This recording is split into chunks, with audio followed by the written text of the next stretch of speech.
ونستعينه ونستغفره ونعوذ بالله من شرور أنفسنا ومن سيئات أعمالنا من يهده الله فلا مضل له ومن يضلله فلا هادي له وأشهد أن لا إله إلا الله وحده لا شريك له وأشهد أن محمدا عبده ورسوله يا أيها الذين آمنوا اتقوا الله حق تقاته ولا تموتن إلا وأنتم مسلمون يا أيها الناس اتقوا ربكم الذي خلقكم من نفس واحدة وخلق منها زوجها وبث منهما رجالا كثيرا ونساء واتقوا الله الذي تساءلون به والأرحام إن الله كان عليكم رقيبا يا أيها الذين آمنوا اتقوا الله وقولوا قولا سديدا يصلح لكم أعمالكم ويغفر لكم ذنوبكم ومن يطع الله ورسوله فقد فاز فوزا عظيما أما بعد فإن خير الحديث كتاب الله وخير الهدي هدي محمد صلى الله عليه وسلم وشر الأمور محدثاتها وكل محدثة بدعة وكل بدعة ضلالة وكل ضلالة في النار أعوذ بالله من الشيطان الرجيم بسم الله الرحمن الرحيم ومن يشاقق الرسول من بعد ما تبين له الهدى ويتبع غير سبيل المؤمنين نوليه ما تولى ونصليه جهنم وساءت مصيرا وقال الله تعالى في موضع آخر وما آتاكم الرسول فخذوه وما نهاكم عنه فانتهوا মহান আল্লাহর সমস্ত প্রশংসা যে আল্লাহ পাক রব্বুল আলামিন আমাদেরকে সৃষ্টি করেছেন এবং আমাদেরকে হিদায়াত করেছেন দ্বীন ইসলামের জন্য দেখিয়েছেন আমাদেরকে রাসূলুল্লাহ সাল্লাল্লাহু আলাইহি ওয়াসাল্লামের নিয়ে আসা সত্য পথ দ্বীন ইসলামের পথ সে আল্লাহরই সমস্ত প্রশংসা যিনি অসংখ্য মানুষের মাঝে থেকে আমাদেরকে আল্লাহ পাক রব্বুল আলামিন দ্বীন ইসলামকে বোঝার এবং তার প্রতি আমল করার তৌফিক দিয়েছেন। আল্লাহ যাদেরকে এই তৌফিক দিয়েছেন তাদের শুকরিয়া আদায় করা উচিত, বলুন আলহামদুলিল্লাহ। দরুদ ও সালাম নাজিল হোক আমাদের প্রিয় নবী শেষ নবী মুহাম্মদুর রাসূলুল্লাহ সাল্লাল্লাহু আলাইহি ওয়াসাল্লামের প্রতি,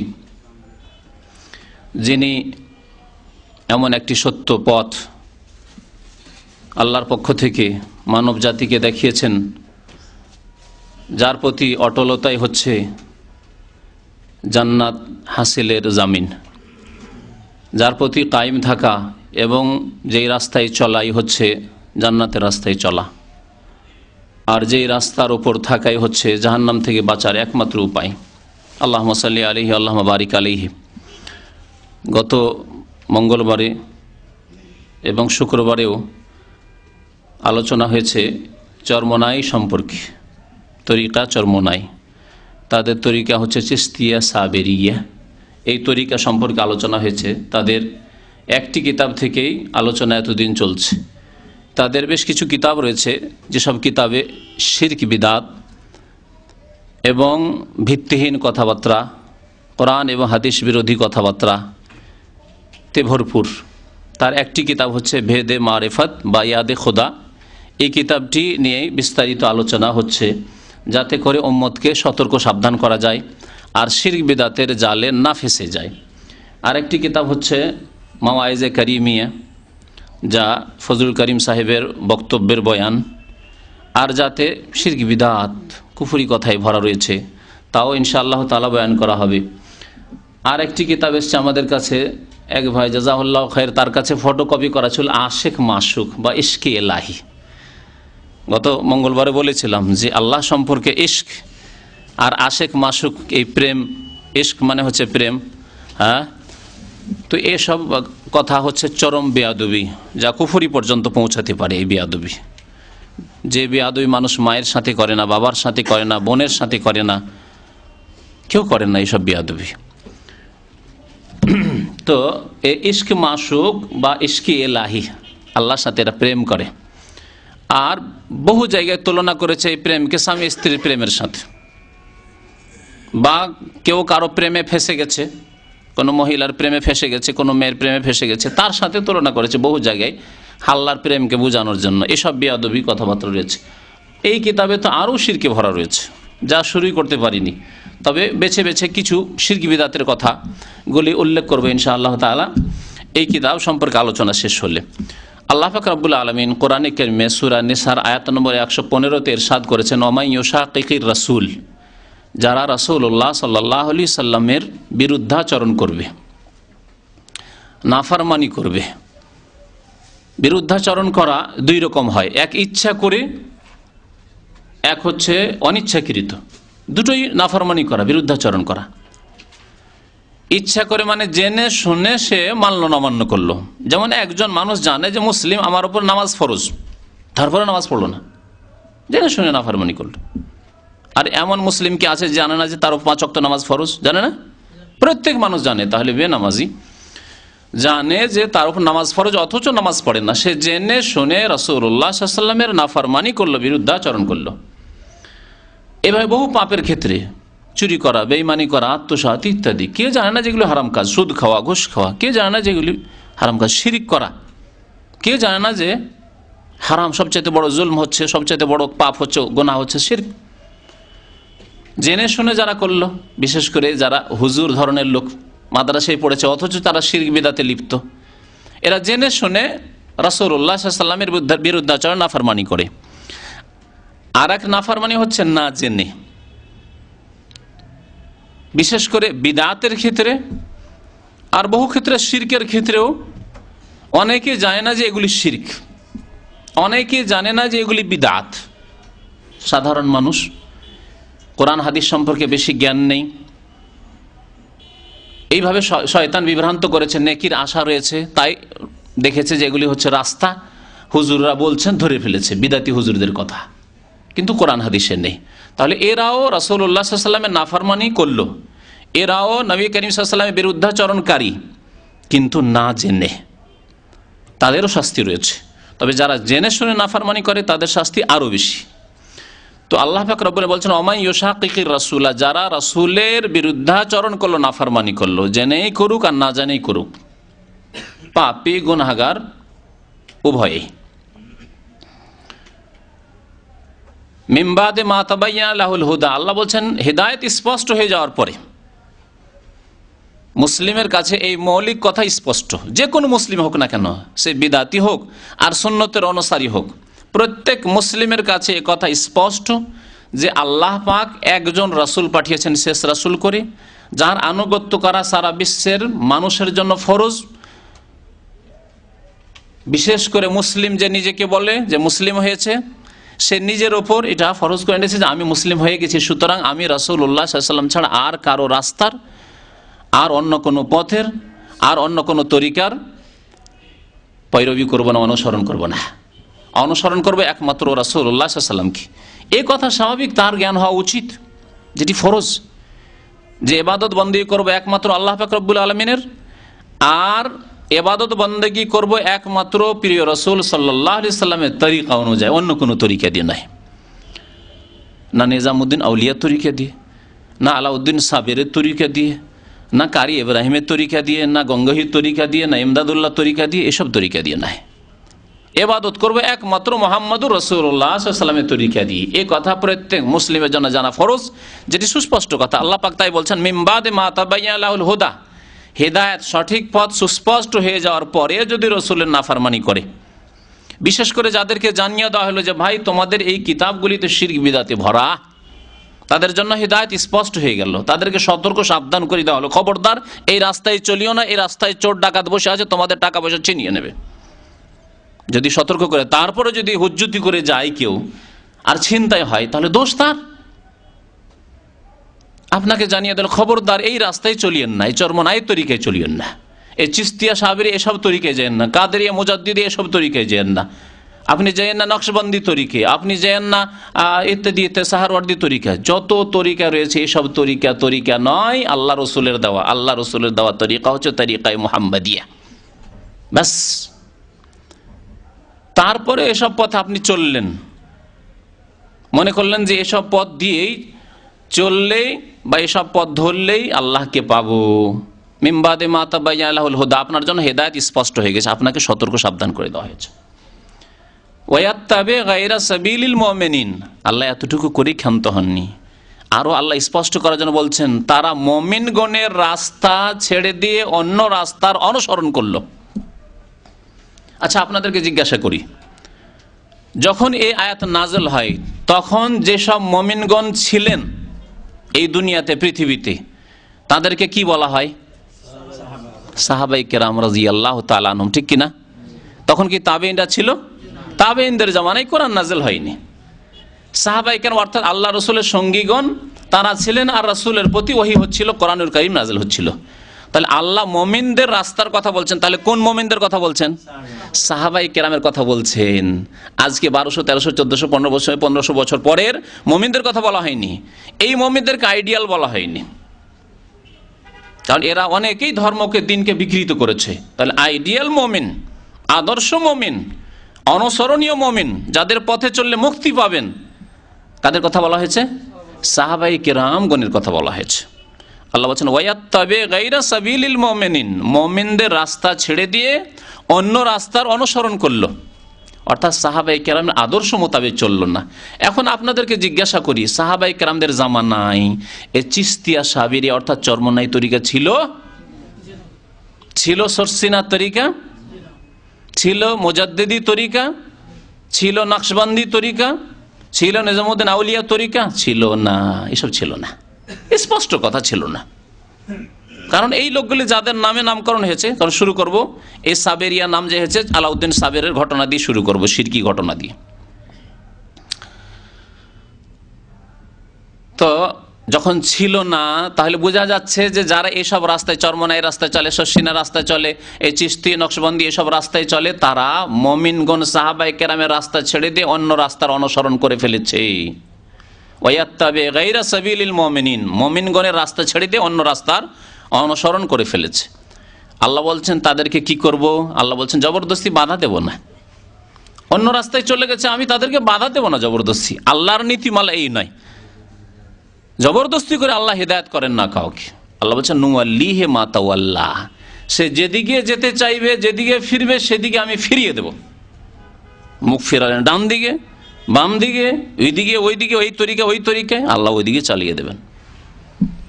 ওতে কিছু ফলও পাবেন, আল্লাহ দেখাবেন। শয়তান যাতে করে গোমরা করুক আপনাকে, আল্লাহ এরকম ফলও দেখিয়ে দিবেন, হয়তো তাও হইতে পারে।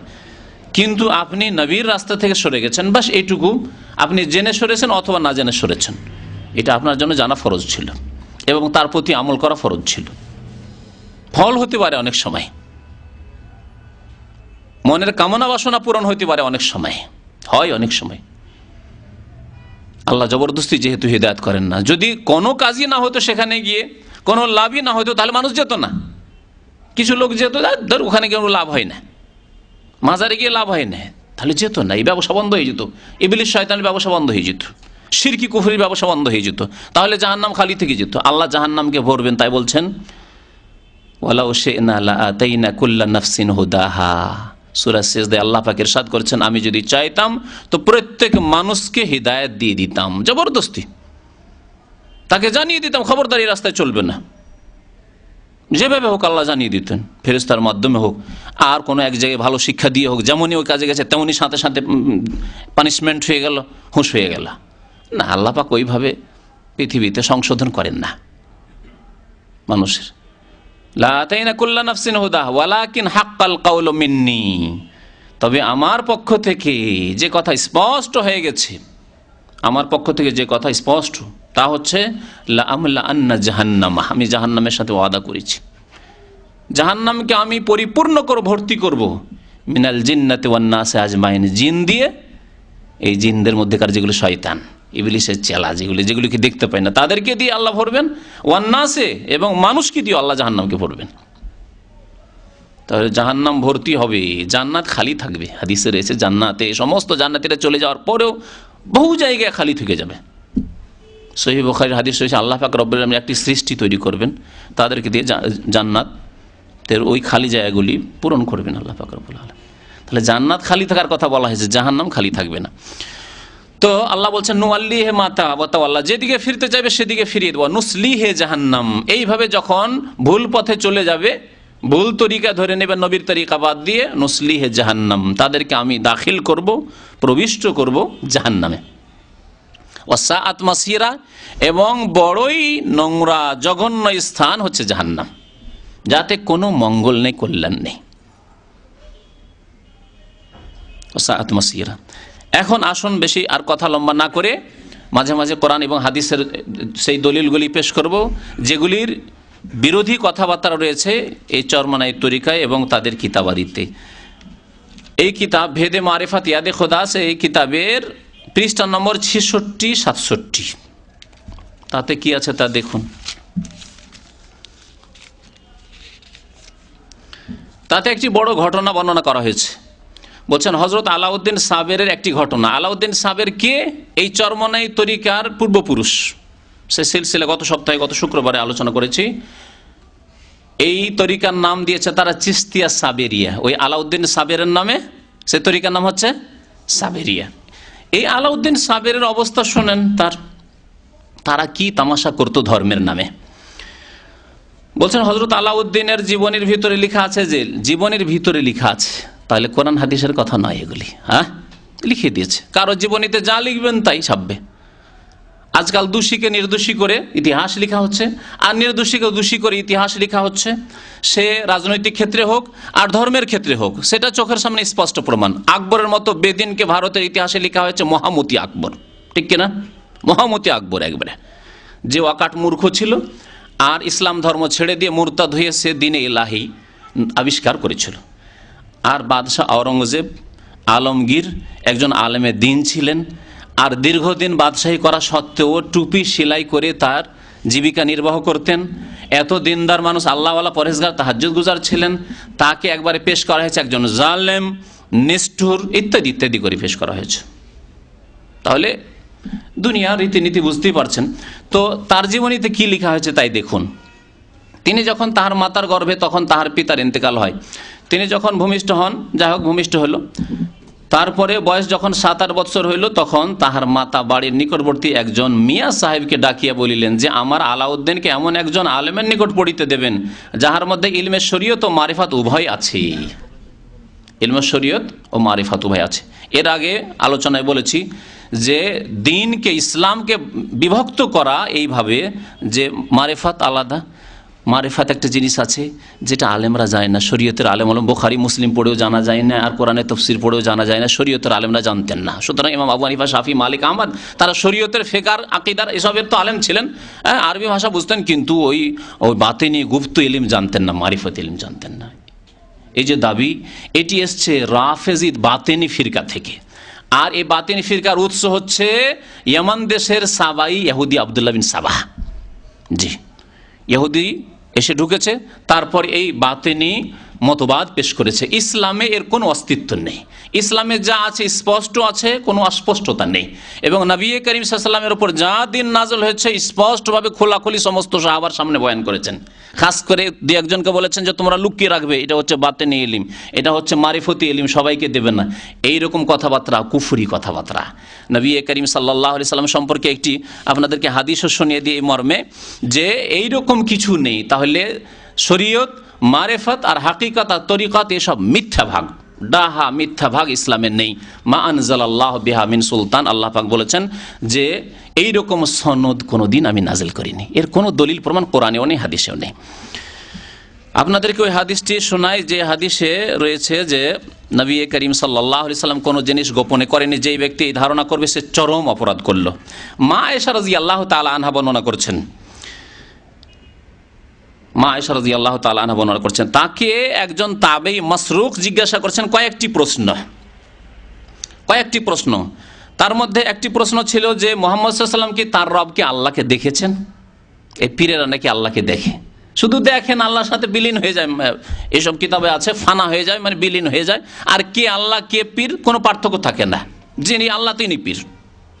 হ্যাঁ, এসব আকিদা এসব কিতাবে, আশেক মাসুক কিতাবে চরমনা ইসহাক সাহেবের আর আপনার এ মাওয়াইজে কারিমা এর বয়ানে, আপনার ফজলুল করিমের বয়ানে ভরে রয়েছে।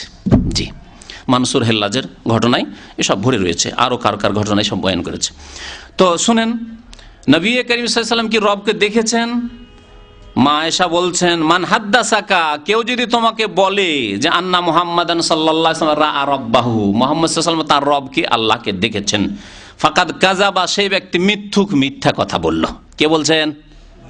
মা আয়েশা রাদিয়াল্লাহু তাআলা আনহা। তার মর্যাদা কত আল্লাহর নবীর কাছে, আল্লাহর কাছে জিবরাইল এসে সালাম দেয়। জিবরাইল আলাইহিস সালাম যখন ওহী নিয়ে আসেন তখন নবীকে বলেন যে আপনি সালাম দেন আপনার স্ত্রী আয়েশাকে আমার পক্ষ থেকে। আল্লাহু আকবার। এই উম্মতের মহিলাদের মধ্যে সবচেয়ে বেশি জ্ঞানী এবং নবী করিম সাল্লাল্লাহু আলাইহি ওয়াসাল্লামের সবচেয়ে প্রিয়তম ব্যক্তি। ওই হাদিস জানেন যে নবীকে একবার এক সাহাবী জিজ্ঞাসা করে, ইয়া রাসূলুল্লাহ আইয়ুন নাস আহাব্বু ইলাইহি, সবচেয়ে প্রিয় ব্যক্তি কে? তখন নবী সাল্লাল্লাহু আলাইহি ওয়াসাল্লাম বলছেন যে আয়েশা। পুরুষদের মধ্যে আবু হা, তাঁর পিতা আবু বকর। তাদের কথা শোনেন। ফাকাদ কাযাবা সুম্মা কারা, তারপরে দলিল পড়লেন তিনি কারাত, লা তুদরিকুল আবসার ওয়া হুয়া ইউদরিকুল আবসার। কোন দৃষ্টি আল্লাহকে দেখতে পারে না, আল্লাহকে অবলোকন করতে পারে না। ওমা কানা লিবাশারিন আন ইউকাল্লিমাহুল্লাহ। দ্বিতীয় আয়াত তিনি পেশ করলেন যে কোন মানুষ আল্লাহর সাথে সরাসরি কথা বলতে পারে না, ইল্লা ওয়াহিয়ান, হয় ওহীর মাধ্যমে কথা বলবে, ওহীর মাধ্যমে জিবরাইল এসে ওহী নাযিল করছেন, আও নবী রাসূল হলে তাদের কাছে ওহী আসে, আও মিন ওয়ারাই হিজাব, অথবা পর্দার আড়াল থেকে, পর্দার আড়াল থেকে সরাসরি আল্লাহর সাথে কথাও বলতে পারে না। তো দেখা তো দূরের কথা, অনেক সময় কথা বলে দেখার সাহস হয় না। বড় মানুষের সামনে, বুঝেন যারা জ্ঞানী মানুষ, বড় মানুষের সামনে দাঁড়িয়ে অনেক সময় কথা বলেছেন কিন্তু চোখে চোখ মিলিয়ে কথা বলার সাহস হয়নি। আমরা ছোটকালে এইরকমই বাবাকে এত বেশি ভয় করতাম যে চোখে চোখে মিলিয়ে কোনোদিন কথা বলিনি, নিচে করে। ওস্তাদ, বড় যদি ওস্তাদ, প্রভাবশালী ওস্তাদ হয়, তার সামনে চোখে চোখ মিলিয়ে কথা বলে এই সাহস হয়নি, ঠিক কিনা? তাহলে আল্লাহ পাক রব্বুল আলামিনের সাথে কথা বললেও অনেক সময় দেখা অসম্ভব কথা। তারপরে মাসলা আছেন, ওমান হাদ্দাসাকা, আর কেউ যদি বলে আন্নাহু ইয়ালামু মা ফি গাদিন, আল্লাহর নবী আগামী কালকের কথা জানেন, আলিমুল গায়ব, যা আমাদের দেশের বেরেলবিরা, কবর পূজারীরা বলে, আটরসি, মাইজ ভান্ডারী, এ ধরনের যতগুলি আছে বিদাতি ফিরকা, তারা বলে যে নবী আলিমুল গায়ব, সব জানেন। ফাকাদ কাযাবা, মা আয়েশা রাদিয়াল্লাহু তাআলা বলছেন সে মিথ্যা কথা বলল। ফুম্মা কারা, তারপরে ওমা তাদরি নাফসুন মাজা তাকসিবু গাদা, কোন ব্যক্তি জানে না যে আগামী কালকে কি করবে সে। তাহলে কোন ব্যক্তির মধ্যে নবী আছেন কি না? নবীও জানেন না। বরং আরো স্পষ্ট আয়াত রয়েছে, ওয়ালা আলামুল গায়ব, আল্লাহ বলছেন হে নবী তুমি বলে দাও যে আমি গায়ব জানি না, অদৃশ্যের কথা জানি না, চোখের আড়ালের কথা জানি না, ভবিষ্যতে কি হবে তা জানি না। আসুন আরো আরেক বিষয়ের মধ্যে, ওমান হাদ্দাসাকা, মা আয়েশা বলছেন আর তোমাকে যদি কেউ বলে হে মাসরুক, তাবেইকে বলছেন আন্নাহু কাতামা, নবী করিম সাল্লাল্লাহু আলাইহি ওয়াসাল্লাম কিছু কথা গোপন রেখে সবাইকে বলেননি, স্পষ্ট করে সবাইকে বলেননি, মানে মারিফতি ইলম ছিল বিশেষ বিশেষ লোকদেরকে দিয়েছেন। ফাকাদ কাযাবা, সেই ব্যক্তি মিথ্যুক। সুম্মা কারা, তারপরে বললেন ইয়া আইয়ুহার রাসূল, আল্লাহ কোরআনে বলছেন হে রাসূল, বাল্লিগ মা উনজিলা ইলাইক, তুমি পৌঁছিয়ে দাও যা তোমার উপর নাজিল হচ্ছে। যদি তুমি পৌঁছিয়ে না দাও সবার কাছে, সব সাহাবীকে একরকম ভাবে পৌঁছে দিতে হবে, যে আসবে সামনে সবাইকে পৌঁছাতে হবে সমানভাবে। এমন নয় যে বিশেষ ইলম দিয়ে দিলাম কাউকে, তা ইসলামে নেই। যার নাম হবে পরে মারিফতি ইলম হবে, এসব নেই ইসলামে।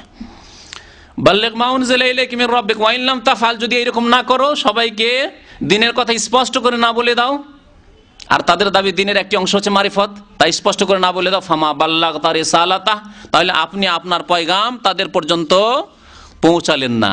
কে বলছেন? আল্লাহ পাক রব্বুল আলামিন বলছেন। তাহলে এই ভাগ নেই ইসলামে।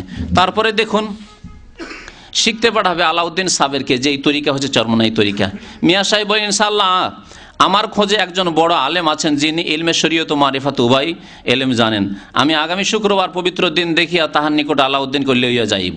ওই তারিখ মতো মিয়া সাহেব আসিলেন, তখন তাহার মাতা তাহাকে গোসল করে সুন্দর জামা কাপড় পরাইয়া রওনা করিয়ে দিলেন। মিয়া সাহেব যখন তাহাকে সঙ্গে করিয়া রওনা করিলেন, তখন তাহার সামনে সুন্নতি পোশাক পরিধানকারী একজন নুরানি চেহারার লোক দাঁড়াইয়া বলিলেন, এই যে আমাদের সে কথাবার্তা সুন্নতি পোশাক যে কি তারাই জানে না, পোশাককে সীমিত করে দিয়েছে। আর এমন ঝগড়া এদের এই পীরদের, যে টুপিটাও যে কেমন হইতে হবে, কয় কলির হইতে হবে, কেমন হয়তো গোল হইতে হবে না, লম্বা লম্বা চলবে না ইত্যাদি, এই সব একেবারে নিষ্প্রয়োজন ঝগড়াই তারা ডুবে আছে। যাই হোক, এসব কথাবার্তা বললে আসল শিরিক বিদাতগুলি বড় শনাক্তই করা হবে না। তো আগে বাড়ি, তারপরে এখন একে নিয়ে যাচ্ছে। এই কথা বলিয়া উক্ত ব্যক্তি আলাউদ্দিন সাবেরের হাত ধরিয়া পাহাড়ের দিকে নিয়ে চলিলেন। শিক্ষার জন্য যাবে, আবার কোথায়? মাদ্রাসায়ও নয়, হ্যাঁ, আর মসজিদও নয়। আল্লাহ নবীর জামানে মসজিদ ছিল শিক্ষা প্রতিষ্ঠান। সাহাবীরা কোথায় শিখতেন? মসজিদে সবকিছু ছিল তাদের, মসজিদে শিখতেন আল্লাহ নবীর কাছে এসে। আর তারপরে যখন টাকা পয়সা হলো মানুষের কাছে, ধীরে ধীরে মসজিদে এতগুলি কাজ করা যাবে না, লোক সংখ্যা বেড়েছে, তখন মাদ্রাসা তৈরি করলো ওলামায়ে কেরামরা। না, সেখানেও না, পাহাড়ে কোন শিক্ষা দিবে? পাহাড়ে, চিন্তা করতে পেরেছেন তাহলে? পাহাড়ে, জঙ্গলে, আর ওই সমুদ্রের কিনারা, এসব জায়গায় শিক্ষা শয়তান ইবলিশি শিক্ষা। দেখুন, তারপরে পাহাড়ের দিকে নিয়ে যেতে দেখে ওই যে গ্রামের মিয়া সাহেব কাঁদিয়া বললেন যে হুজুর, আমি তাহার মা জননীর নিকট কি উত্তর দিব? আপনি একে পাহাড়ে নিয়ে চলে যাচ্ছেন, এ তো মেরে ফেলে দিবে নাকি নিয়ে। তখন তিনি বললেন, তুমিও চলো। মিয়া সাহেবের সঙ্গে চলিলেন। কত দূর যাইয়া একটি পাহাড়ের মধ্যে প্রবেশ করিল। শুধু পাহাড়ে না, পাহাড়ের পাথরের মধ্যে ঢুকে পড়ল, নিয়ে ওই ছেলেকে নিয়ে পাহাড়ের মধ্যে ঢুকে পড়লো। আল্লাহ নবীর যুগে সাহাবাই কেরামরা, কোন সাহাবী এরকম শিক্ষা নিতে গেছেন? হ্যাঁ, নবী কোথাও গেছেন যে পাহাড়ের মধ্যে ঢুকে পড়েছেন? আরে নবী তো মাঝে মাঝে জিবরাইলের সাথে দেখা করতে গিয়ে পাহাড়ের মধ্যে ঢুকে পড়তেন, পাথরের মধ্যে, পাথর ফেটে যেত। হয়েছে সব? দেখুন কি ভণ্ডামি কথাবার্তা। সেখানে একজন মস্ত বড় ওলি বসিয়াছিলেন, এই পাহাড়ের মধ্যে ঢুকিয়ে মস্ত বড় ওলি বসে আছে। মস্ত বড় ওলি যে কোন দিকে আছে আল্লাহ জানে। আগে বলেছি যে ওলি দুই রকম, ওলিউর শয়তান আর ওলিউর রহমান। ওই পথিক ব্যক্তি আলাউদ্দিনকে তাহার হাতে উঠাইয়া দিয়ে বলিলেন যে আল্লাহ পাকের হুকুম হইয়াছে। কি হয়েছে? আল্লাহ পাকের হুকুম হয়েছে। আল্লাহর হুকুম ওহি ছাড়া আসে নাকি? তাহলে বোঝা গেল যে এদের ওপর কি হয়? ওহি হয়। এ ভণ্ডদের উপর ওহি হয়। আল্লাহর ওহি তো বন্ধ হয়েছে। ওহি নবীর পরে ইনকাতা আল ওহি, সাহাবাই কেরাম বলেছেন ওহি আর আসবে না। এটি হচ্ছে ইসলামিক আকীদা। কেউ যদি মনে করে যে আল্লাহ নবীর ইন্তেকালের পরে ওহি আসবে, সে কুফরি করলো, সে কাদিয়ানি মতবাদে বিশ্বাসী হলো, সে অন্য কাউকে নবী মনে করলো। তাহলে এই ওহি তাহলে আল্লাহর ওহি নয়, অন্য আরেকটি ওহি আছে। কি? ওয়াইন্না শায়াতিনা লা ইউহুনা ইলা আউলিয়াহিম, শয়তান তাদের আউলিয়াদের কাছে ওহি করে, আউলিয়া ও শয়তানদের কাছে, এই ওহি। কিন্তু ভ্রান্ত সে বুঝেছে যে আল্লাহর হুকুম হয়েছে। আল্লাহর হুকুম হয় না, ইবলিস শয়তানের হুকুম হয়েছে। আলাউদ্দিনকে আপনি ইলমে জাহির ও ইলমে বাতিন শিক্ষা দেবেন। তারপরে চলল, বলছে এই কথা বলিয়া পথিক চলিয়া গেলেন, যে নিয়ে গিয়ে রাস্তা দেখালো, পাহাড়ের মধ্যে ঢুকিয়ে চলে গেল। আল্লাহ পাকের ওলি তাহাকে বলিলেন, বাবা, তোমার মায়ের দোয়া আল্লাহ পাক কবুল করিয়েছেন, তাই তোমার জন্য খেজের আলাইহিস সালামকে জামিন করিয়ে দিয়েছেন। খেজেরকে জামিন করেছেন। ওই পথিক ব্যক্তি খেজের ছিলেন। ওই যে হাত ধরে নিয়ে আসলো, নিয়ে আসার পরে ওই ওস্তাদের সাথে দেখা সাক্ষাৎ করে দিল, সে খেজের ছিল। খেজের সম্পর্কে আমাদের সেই শিরকি আকীদা আছে যে খেজের নাকি এখনো জীবিত আছে, আর কিয়ামত পর্যন্ত নাকি জীবিত থাকবে। শিরকি আকীদা, কোরআন হাদিস বিরোধী আকীদা। কুল্লু নাফসিন যায়িকাতুল মউত, প্রত্যেক প্রাণীর, যার প্রাণ আছে, নফস আছে, আত্মা আছে, তাকে মওতের আস্বাদন গ্রহণ করতে হবে। আল্লাহ পাক একাধিক আয়াতটি বলেছেন। এক আয়াত দলিল হলো যে খেজের যদি একজন ব্যক্তি হয়, ওলি হোক আর যেই হোক না কেন, তার মওত হয়েছে। নবী করিম সাল্লাল্লাহু আলাইহি ওয়াসাল্লাম আরেকটি হাদিস স্পষ্ট বলি, নবী সাল্লাল্লাহু আলাইহি ওয়াসাল্লাম একদিন মসজিদে এশার নামাজ দেরি করে একদিন পড়াইলেন, বিলম্ব করে পড়াইলেন। তারপরে অনেকে তন্দ্রা ধরে গেছে, ঝিমাচ্ছে। নামাজটা পড়ার পরে বললেন যে দেখো, তোমাদের হয়তো অনেকের কষ্ট হয়েছে, কিন্তু আমি একটু দেরি করে আজকে নামাজটা পড়লাম, আর এই নামাজ যত বিলম্ব করে পড়বে জামাত করে, একটু বিলম্ব করে পড়লে বেশি নেকি রয়েছে। তারপরে বললেন যে আজকে তোমাদেরকে একটি কথা বলছি, আজকে থেকে নিয়ে আগামী 100 বছরের মধ্যে যারা আজকে পৃথিবীতে বেঁচে, সহিহ বুখারীর হাদিস, যারা আজকে পৃথিবীতে বেঁচে আছে তাদের কেউ পৃথিবীতে হায়াতে থাকবে না, মারা যাবে, কেউ বেঁচে থাকবে না আজকে থেকে 100 বছরের মধ্যে। নবী করিম সাল্লাল্লাহু আলাইহি ওয়াসাল্লাম এই হাদিসটি বললেন তার জীবদ্দশায়। দেখুন, তখন সাহাবাই কেরাম, যত সাহাবাই কেরাম ছিলেন, 110 হিজরিতে শেষ সাহাবী আবু তুফাইলের ইন্তেকাল হয়ে গেল, আর কোনো সাহাবী বেঁচে থাকেননি। যারা নবী সাল্লাল্লাহু আলাইহি ওয়াসাল্লামকে দেখে সাক্ষাতে ভাগ্যবান হয়েছেন, তাদের কেউ 110 হিজরির পর বেঁচে থাকেননি। দেখলেন নবীর মুজিজা, নবীর ওহীর মাধ্যমে কথা। নবী সাল্লাল্লাহু আলাইহি ওয়াসাল্লাম যদি শেষ বছরে বলে থাকেন ইন্তেকালের বছর 10ম হিজরিতে, তাহলে 110 হিজরি, 100 বছর হয়ে যাচ্ছে। 100 বছর পরে আর কেউ পৃথিবীতে বেঁচে থাকবে না। তাহলে তার মধ্যে খাজির যদি বেঁচেও থাকে, মুসা আলাইহিস সালামের যুগ থেকে হতে পারে, আগেই মারা গেছে, যদি বেঁচেও থাকে ধরে নিলাম, তাহলে নবী সাল্লাল্লাহু আলাইহি ওয়াসাল্লামের এই ভবিষ্যৎবাণীর মাধ্যমে তার কথা সত্য। সাদাকাল্লাহু ওয়া রাসূলুহু, আল্লাহ এবং রাসূল সত্য বলেছেন। খেজেরও বেঁচে নেই, মারা গেছে। কিন্তু এদের ভ্রান্ত ধারণা, শয়তান আসে রূপ ধরে, আলখাল্লা জুব্বা লাগে, সুন্নতি পোশাক তাদের ভাষায় পরে, আর এসে এদেরকে গুমরাহ করে, বলে আমি খেজের, আমি অমুক, এভাবে গুমরাহ করে এদেরকে। আলাউদ্দিনের মায়ের দোয়া কবুল হওয়ার ভেদ এই যে, আচ্ছা দোয়াও কবুল হচ্ছে কেমন করে দেখেন, দোয়া করার তরিকা দেখেন। তিনি প্রতি বৃহস্পতিবার শেষ রাত্রে নিজের গলায় রশি লাগিয়ে দোয়াও করছে, আবার গলাতে রশি লাগিয়ে। দেখছেন, আছে কোন কোরআনের আয়াতে পাবেন? হাদিসে আছে?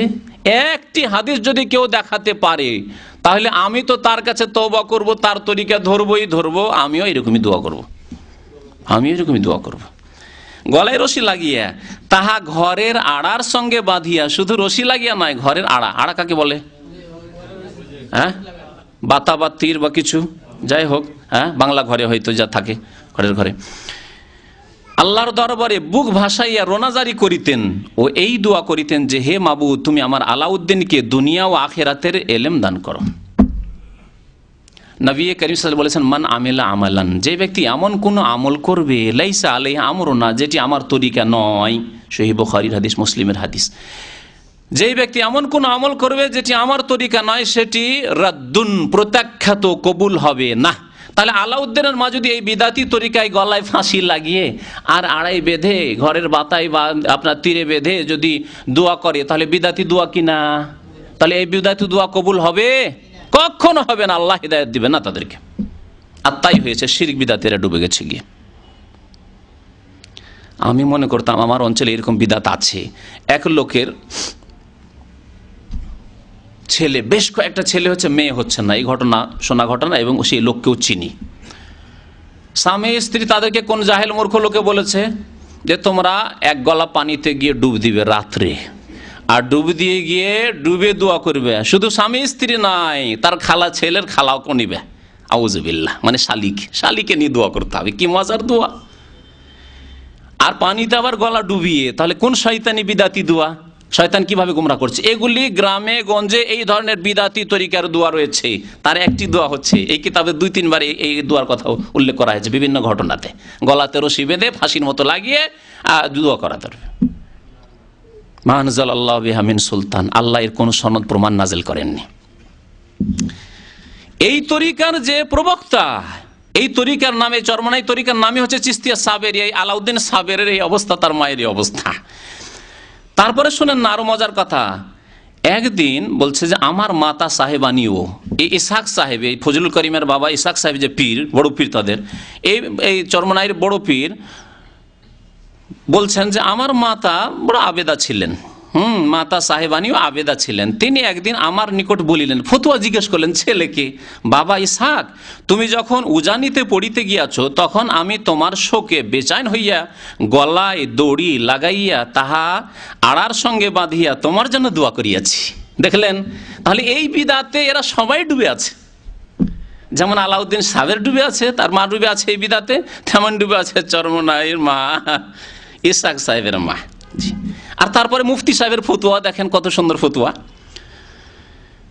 দোয়া করে ইহা জায়েজ কিনা, সুবহানাল্লাহ। ফতুয়া জিজ্ঞাসা, একজন মহিলার ভুল হইতে পারে, তাহলে সঠিক রাস্তা দেখাতে হবে কিনা? কি গুমরাহির রাস্তা দেখাচ্ছে শুনেন। আমি উত্তর করিলাম, ইসহাক সাহেব বলছেন, লেখক নিজে, আমি উত্তর করিলাম, আমার জন্য হাজার বুলন্দ নসিব। এমন এমন উর্দু ভরা বাংলা যে আপনাদের বুঝতে হয়তো অসুবিধা হবে। অসুবিধা হচ্ছে নাকি? বুলন্দ নসিব মানে ভাগ্য, খুব উঁচা ভাগ্য। ইহাতে নাজায়েজ কিছু হয় নাই, ইহাতে নাজায়েজ কিছু হয় না। খুব ভালো কাজ করেছো তুমি, গলায় রশি বেঁধে ফাঁস লাগিয়ে, আর তুমি যে আমার জন্য দোয়া করেছো, খুব ভালো কাজ করেছো। আল্লাহ নবী বলছেন, ফাহুয়া রাদ্দুন, রিজেক্টেড, মারদুদ, যে এমন কোন আমল করবে যা সুন্নতি তরিকা নাই, নবীর তরিকা নাই।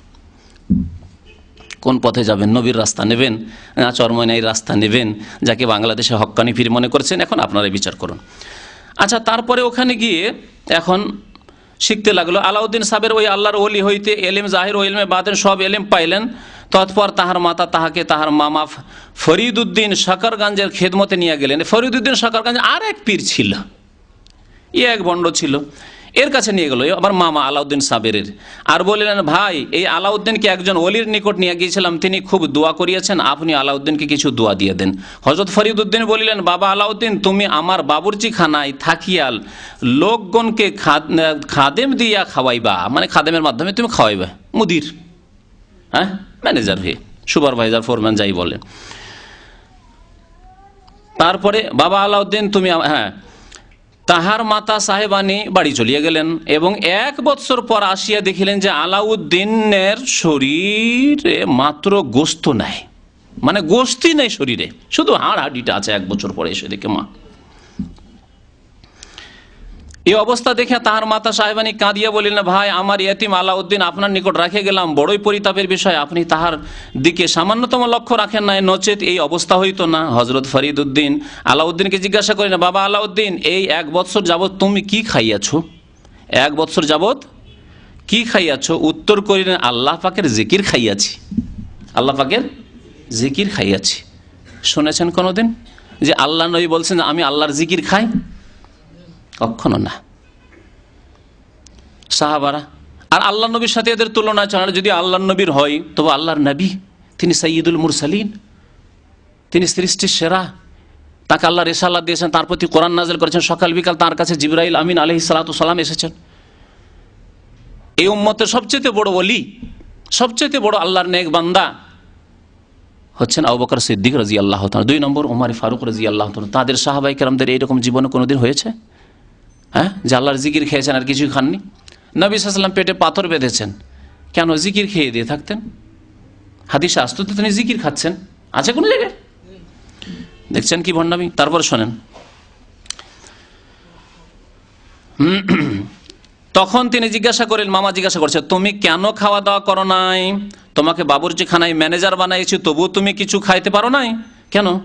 আলাউদ্দিন উত্তর করিলেন, মামুজান, আপনি আমাকে লোকদের খাদেম দিয়ে খাওয়াইতে বলেছেন, কিন্তু আমাকে খাইতে অনুমতি দেন নাই। তিনি বলেন, খাওয়ার জন্য যদি অনুমতি ভিন্নভাবে দেওয়ার দরকার মনে করিয়া থাকো, তবে তুমি কেন পুনরায় অনুমতি নেও নাই? আলাউদ্দিন উত্তর করিলেন, আমি এখানে আসিয়াছি আল্লাহ পাকের প্রেম হাসিল করিতে, তাই দুনিয়ার খাওয়ার নিমিত্ত অনুমতি নিতে যাওয়া বেয়াদবি মনে করি। দুনিয়ার খাবারের অনুমতি নেওয়া বেয়াদবি মনে করে, কিন্তু আল্লাহর সাথে প্রেম করার কথা, ইশক মাশুক এসব বলতে তাদেরকে লজ্জা লাগে না, এত বড় বেয়াদবি করতে। বুঝতে পেরেছেন?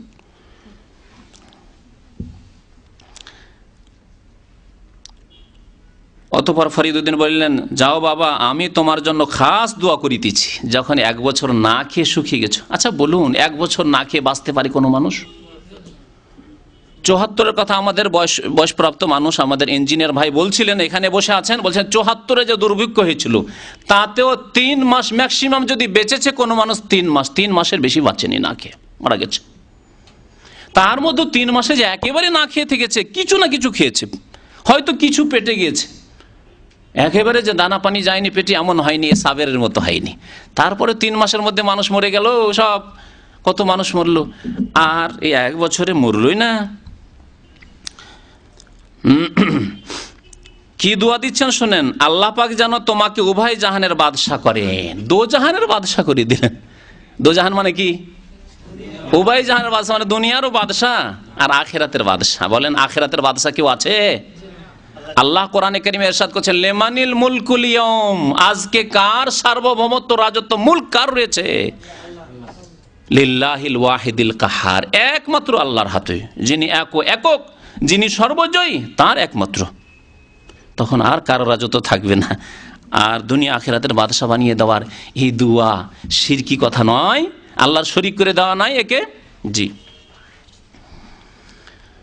তারপরে শোনেন, বোন দরখাস্ত করলো যে যখন ছেলে আল্লাহর ওলি হয়েছে, আর আমার ভাই যে আছে ওই ফরিদ উদ্দিন, সেও আল্লাহর ওলি, তোর একটা মেয়ে ছিল, মেয়ের সাথে বিয়ে দেওয়ার জন্য প্রস্তাব দিল যে আমার ছেলেকে মেয়েটা দিয়ে দেন। ভাইজান, আমার আলাউদ্দিন বড় হইয়াছে, দয়া করি আপনার কন্যাটি তাহার নিকট বিবাহ দেন। তিনি বললেন, বোন, তোমার আলাউদ্দিন এখন আল্লাহর প্রেমে বেহাল, আল্লাহর প্রেমে বেহাল হয়ে রয়েছে, একে মেয়ে দেওয়া যাবে না, একে মেয়ে দিয়ে কাজ হবে না। তারপরে বোন শুনল না, হুজুতি করতে থাকলো। এই অবস্থা শান্ত না হওয়া পর্যন্ত তাহাকে বিবাহ করানো ঠিক হইবে না। সাহাবায়ে বিয়ে করেছেন না করেননি? তারা আল্লাহকে ভালোবাসতেন না বাসেননি? এমন কোন সাহাবী দেখাতে পারবেন যে বিয়ে করেননি তারা? এই জন্য যে আল্লাহর প্রেমে মত্ত আছে, বিয়ে করা চলবে না। আল্লাহর নবীর চাইতে কি আল্লাহকে ভালোবাসতো বেশি? এরকম কেউ দাবিদার আছে নাকি? কোনো তাগুত শয়তান যে দাবি করবে যে আল্লাহর নবী মুহাম্মদ চাইতেও বেশি আল্লাহকে ভালোবাসি আমি। তিনি বলছেন, শোনো, ওয়া আতাজাওয়াজুন নিসা, আমি একটি স্ত্রী নয়, অনেক মেয়েদেরকে, মহিলাদেরকে বিয়ে করে রেখেছি। নিসা বহু বচন, আমি মহিলাদেরকে বিয়ে করে রেখেছি একসাথে 9টি, এমনিতে 11টি বিয়ে করেছেন, একসাথে 9টি বিয়ে করে রেখেছি। ফামান রাগিবা আন সুন্নতি, কেউ যদি আমার সুন্নাত থেকে, আদর্শ থেকে বিমুখ হয়, ফালাইসা মিন্নি, আমার উম্মতের অন্তর্ভুক্ত নয়। কেউ তো বিয়ে করবো না, আমি সংসার থেকে হয়ে যাব খ্রিস্টানদের মতো, বৌদ্ধদের মতো, আর ওর মাধ্যমে আল্লাহকে পাবো, তাহলে সে নবীর উম্মতের অন্তর্ভুক্ত নেই। শোনেন, বেহাল হয়ে গেছে, এই অবস্থায় বিয়ে দেওয়া যাবে না। তারপরে জবরদস্তি করে বোন তো নিয়ে নিল মেয়ে, আচ্ছা বিয়ে দেন। অতঃপর তাহার মাতা সাহেবানী পুত্রবধূ সঙ্গে নিয়ে, মানে বিয়ে হয়ে গেল আর কি। জি, সংক্ষেপ করছি ঘটনাটি যেহেতু লম্বা হয়ে যাচ্ছে। সঙ্গে নিয়ে আনন্দ চিত্তে বাড়ি ফিরলেন। আলাউদ্দিন সাহেবের বাড়ি আসিয়া ভিন্ন গৃহে একা একা মোরাকাবায় থাকিতেন। ইসলামে এই পরিভাষা নেই, মোরাকাবায় থাকা, চোখ বন্ধ টন্ধ করে ধ্যান। মোরাকাবা মানে হিন্দুদের ধ্যান, বা ওই আপনার সন্ন্যাসীদের ধ্যান অথবা বৌদ্ধদের যে ধ্যান রয়েছে, এগুলি হচ্ছে ধ্যান, মোরাকাবা। ইসলামে ওই ধ্যান টান নেই, যে চোখ বন্ধ করে আপনি কোনো ধ্যান টান করছেন, ওইসব ইসলামে নেই, কোথাও নেই। আর যদি এর বিপরীত কেউ দেখাতে পারে, তাহলে আমি এখানে আছি, নিয়ে আসবেন দলিল, যে একটি হাদিস। আমি বারবারই বলি যে বেশি দলিলের দরকার নেই। আমি তো অনেক দলিল অনেক সময় এক একটি মাসলার উপরে দিই, একাধিক দিই, কিন্তু আপনাদের একটি সহি দলিল চাই, সহি হাদিস চাই, অথবা কোরআন একটি আয়াত চাই যে ইসলামে কোনো ধ্যান করা আছে। রাত্রে ওই বধূকে তাহার গৃহে দেওয়া হইত, প্রাতে বধূ চলিয়া আসিতেন। তাহাদের মধ্যে স্বামী স্ত্রীর কোনো ভাব পাওয়া যাইত না। একদিন প্রাতে আর বধূ আসে না, তাই মাতা সাহেবানী ওই গৃহের দরজায় দাঁড়াইয়া জিজ্ঞাসা করিলেন, বউ আসেই না, নেই, গেছে একবারে সাফ। জি, দাঁড়ায় জিজ্ঞাসা করছেন, বাবা আলাউদ্দিন, বধূমা কোথায়? তিনি উত্তর করিলেন, আমি বধূ চিনি না। স্বামী বলছে, আলাউদ্দিন সাহেবের এই তরিকার যে বড় পীর বলছে, আমি বধূ চিনি না, তবে আজ শেষ রাত্রে আমার কাছে একজন মেয়ে লোকের মতো অনুভব হইল, লাগলো যে একটি মেয়ে লোক আছে কি। আমি তাহাকে জিজ্ঞাসা করিলাম, তুমি এখানে কি চাও? সে উত্তর করিল, আমি আপনার মাসুক। আমি আপনার মাসুক। স্ত্রী বলছে স্বামীকে মাসুক, এটা ঠিক আছে, কিন্তু এই মাসুক যদি বলে আশেক মাসুক কিতাব, চরমনাইয়ের ইসাক সাহেবের কিতাব, আল্লাহকে কত বড় বেয়াদবি, স্ত্রীর সাথে আল্লাহকে তুলনা করে, বলুন তো দেখি কত বড় বেয়াদবি। এই মাসুক বলতে সেই মুহূর্তে আমার মধ্যে এমন একটি গরম উঠিল যাহা আমি সহ্য করিতে পারি নাই। কে? আলাউদ্দিন সাবের স্ত্রী যেমনই মাসুক বলেছে, তেমনি মাসুক মানে ও তো মাসুক, ওই আল্লাহ মাসুককে চাইছে। হ্যাঁ, এমন উতলে উঠেছে যাহা আমি সহ্য করিতে পারি না। আমি বেহাল অবস্থায় বলিলাম, মাবুদ বিনে আমার কোনো মাসুক নাই। দেখলেন, মাবুদ বিনে আমার কোনো মাসুক নাই। এই সময় আমার মুখ হইতে এমন একটি ভীষণ চিৎকার বাহির হইল, তাহা ভাষায় ব্যক্ত করা যায় না। অতঃপর আর ওই মেয়ে লোকটিকে দেখিতে পাই নাই। তারপরে কি বলছে, নূরে আল্লাহর সাথে এমন বিলীন হয়ে গেছিল আলাউদ্দিন সাবের, যে সেই নূরে জ্বলে পুড়ে খাক হয়ে নিশ্চিন্ন হয়ে গেছে। ওই মহিলা মেরেই ফেলে দিচ্ছে একবারে মহিলাকে, শেষ। সুবহানাল্লাহ, আল্লাহর নূরে কোহিতুর পাহাড় জ্বলিয়া গেল, মানুষ কেন জ্বলিবে না? দেখলেন মন্তব্য এখন ইসহাক সাহেবের। আল্লাহর নূর যখন মুসা আলাইহিস সালাম দেখা করতে গেলেন, আল্লাহর নূরে তুর পাহাড় জ্বলে গেল, তাহলে এই মহিলা কেন জ্বলবে না?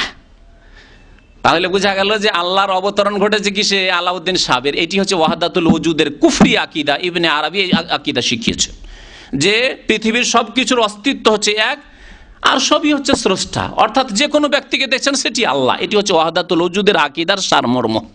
এই আকিদা রয়েছে। আর একটি হোসেন মানসুর হাল্লাজের হলুলের আকিদা রয়েছে। আগামী শুক্রবার এই সম্পর্কে আরেকটু বিস্তারিত আলোচনা করব, যখন তার কিতাবে আরও বেশি করে হোসেন মানসুর হেল্লাজের কেসা আসবে তখন। এই দুইটি কুফরি মতবাদের ওপর ভিত্তি স্থাপিত হয়েছে তাসাউফের, সুফিবাদের, পীর মুরিদির ভিত্তি স্থাপনই করা হয়েছে ওয়াহদাতুল ওজুদ, অর্থাৎ পৃথিবীর অস্তিত্ব হচ্ছে এক, আল্লাহ আর বান্দা এই কোনো পার্থক্য নেই, যিনি আল্লাহ তিনি বান্দা। আর একটি হলুল মানে আল্লাহর বিশেষ বিশেষ ব্যক্তির মধ্যে অবতরণ করা, একাকার হয়ে যাওয়া, যিনি আল্লাহ তিনি সেই। ওই হোসেন মানসুর হাল্লাজ সেটাই বলেছিল, জান আল হক, আমি হোসেন, আমি আল্লাহ, আমি মানসুর হাল্লাজ, আমি হচ্ছি আল্লাহ, এই দাবি করেছিল। এই দুইটি কুফরি মতবাদের ওপর ভিত্তি স্থাপন করা হয়েছে এই তাসাউফ বা পীর মুরিদের।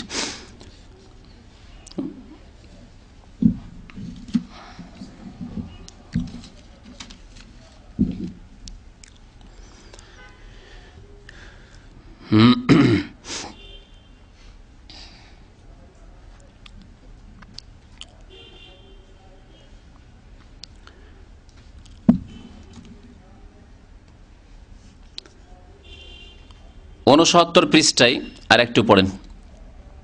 তা বলছেন যে শরীরের মাসুক স্ত্রীর জন্য যদি আশেক হইয়া মানুষ জীবন দান করিতে পারে, শরীরের মাসুক স্ত্রীর জন্য যদি আশেক হইয়া মানুষ জীবন দান করিতে পারে, তবে রুহের মাসুক মাওলার জন্য কেন তাহাদের ওয়াজদ হাল হইবে না। জি, স্ত্রী যেমন মাসুক প্রেমিকা, তেমনি আল্লাহকে এরা প্রেমিক বানিয়ে দিল, আর আল্লাহর সাথে এরা প্রেম, নির্লজ্জরা বেয়াদবরা প্রেম করে। গত সপ্তাহে বলেছি যে তারা যেন প্রেম করে মায়ের সাথে, বোনের সাথে, খালার সাথে, এদের সাথে, শাশুড়ির সাথে গিয়ে প্রেম করে, তারপর এই বেয়াদবি আল্লাহর সামনে করতে আসে, না হলে অভিশপ্ত হয়ে থাকবে। একটু চিন্তা করিয়ে দেখুন, কাহারও স্ত্রী যদি খুব সুন্দরী হয় আর যদি সে খোঁজা বা ধ্বজভঙ্গ হয়, তবে কিছুতেই সে ওই বিবির সঙ্গে মিলিতে পারিবে না। ঠিক এই রূপ মনে করিবেন যাহার রূহ খোঁজা বা মরা, মাবুদের প্রেম হইতে বঞ্চিত।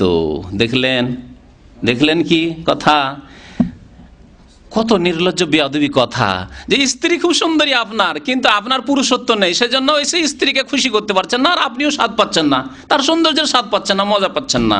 ঠিকই তেমনই নাকি বেয়াদব বলছে যে আপনার রুহের মাসুক আল্লাহ মাওলা, যদি আপনার রুহ মরা, আত্মা মরা হয়, মানে আপনি যদি পীরের মুরিদ না হন, ওই রকম খাস মুরিদ না হইতে পারেন, আর উন্নতি না করতে পারেন, হ্যাঁ, এই শিরক বিদাত কুফরি করে, বেয়াদবি করে, তাহলে আপনি কি করে মজা পাবেন আল্লাহর জিকির আজকারে, আল্লাহর ইবাদত বন্দি করে? এই জন্য মজা পান না, এই জন্য মজা পান না।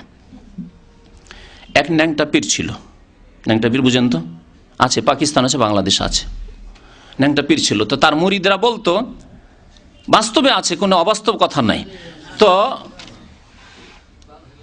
জি বলছে যে মুরিদরা বলতো যে আমাদের পীর কিবলার শরীরে কেরামতির কাপড় আছে, কেরামতির কাপড় আছে, এই কাপড় যেই ব্যক্তি সৎ লোক সে দেখতে পাবে কাপড়, আর যেই ব্যক্তি পাপ করেছে, গুনাহগার, পাপিষ্ট, ফাসেক, সে উলঙ্গ দেখতে পাবে, সে এই কাপড়, কেরামতির কাপড় যেহেতু সবাই দেখতে পাবে না, ফাসেক গুনাহগারের চোখে দেখতে পাবে না।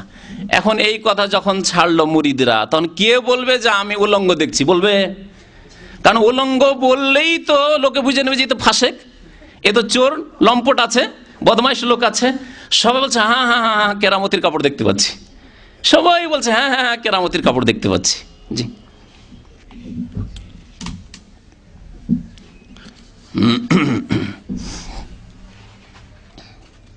আরো বেয়াদবির কথা শোনেন, কিছু বেয়াদবি তাদের।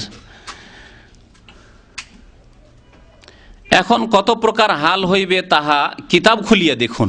হাল যে হয়, শয়তানি হাল, এগুলিকে ইমাম ইবনে তাইমিয়া রাহমাতুল্লাহ বলছেন আহওয়ালুন শয়তানিয়া, শয়তানি হালাত হয়, মানে কখনো চিৎকার করে, কখনো হেসে উঠবে, কখনো কাঁদবে, কখনো পাগল হয়ে যাবে, এগুলিকে হাল বলছে। এগুলি হচ্ছে আল্লাহর ওলির পরিচয়। কিতাব খুলিয়ে দেখুন, মানে কোরআন হাদিসে নেই, হ্যাঁ, কিতাব খুলিয়ে দেখুন। প্রত্যেক জিনিসের মধ্যে একটি তাসির আছে, যথা অগ্নির তাসির গরম, পানির তাসির ঠান্ডা। যদি স্ত্রীর গায়ে হাত দিলে শরীর গরম হইয়া ওঠে, তবে মাসুকে হাকিকি আল্লাহ পাকের নামে কেন তাসির থাকিবে না? কি বেয়াদবি করে আপনাদেরকে ইসলাম শিখাচ্ছে দেখছেন, যে স্ত্রীর গায়ে হাত দিলে যদি শরীর গরম হয়ে ওঠে, তাহলে আল্লাহর জিকির করলে কেন তোমার মধ্যে হাল তাসির হবে না, আর পাগলামি করবে না, আর চিখ মারবে না, আর লাফ দিয়ে সামিয়ানার পর উঠবে না, স্টেজে উঠবে না? হ্যাঁ, এগুলি করে না, করে না? এই চরমনাইয়ের মাহফিল দেখে আসে, আমাদের এখানে বসে আছে অনেক ভাই আছেন, তার মধ্যে আমি চিনি ভাইকে, হ্যাঁ, এগুলি করে। বুঝতে পারছি, করবে না কেন? দেখাচ্ছে যে আমি আল্লাহর ওলি হইতে পেরেছি। জি, এগুলি হচ্ছে শয়তানি হালাত, শয়তানি অবস্থা, শয়তানি এগুলি করা সব। তারপর আরো বলছেন, বন্ধুগণ, ইসাক সাহেব বলছেন, নিজের স্ত্রীর সঙ্গে মিলিবার সময় যদি উত্তেজনার সৃষ্টি হইতে পারে, আউযুবিল্লাহ, তবে মাবুদের সঙ্গে রূহ মিলিতে কেন উত্তেজনার সৃষ্টি হইবে না? মাবুদের সাথে রূহ মিললে কেন উত্তেজনার সৃষ্টি হবে না? অর্থাৎ ওয়াহদাতুল ওজুদ ফানাফিল্লাহ হইলে। আস্তাগফিরুল্লাহ। কত বড় বেয়াদবি! সাধারণ মানুষ এই বেয়াদবি কথাগুলি বলতে পারবে না, যে নাজাতের মুক্তির কাণ্ডারি হয়ে বসে আছে, জান্নাতে নিয়ে যাব, সে এইরকম বেয়াদবি কথাবার্তা লিখছে।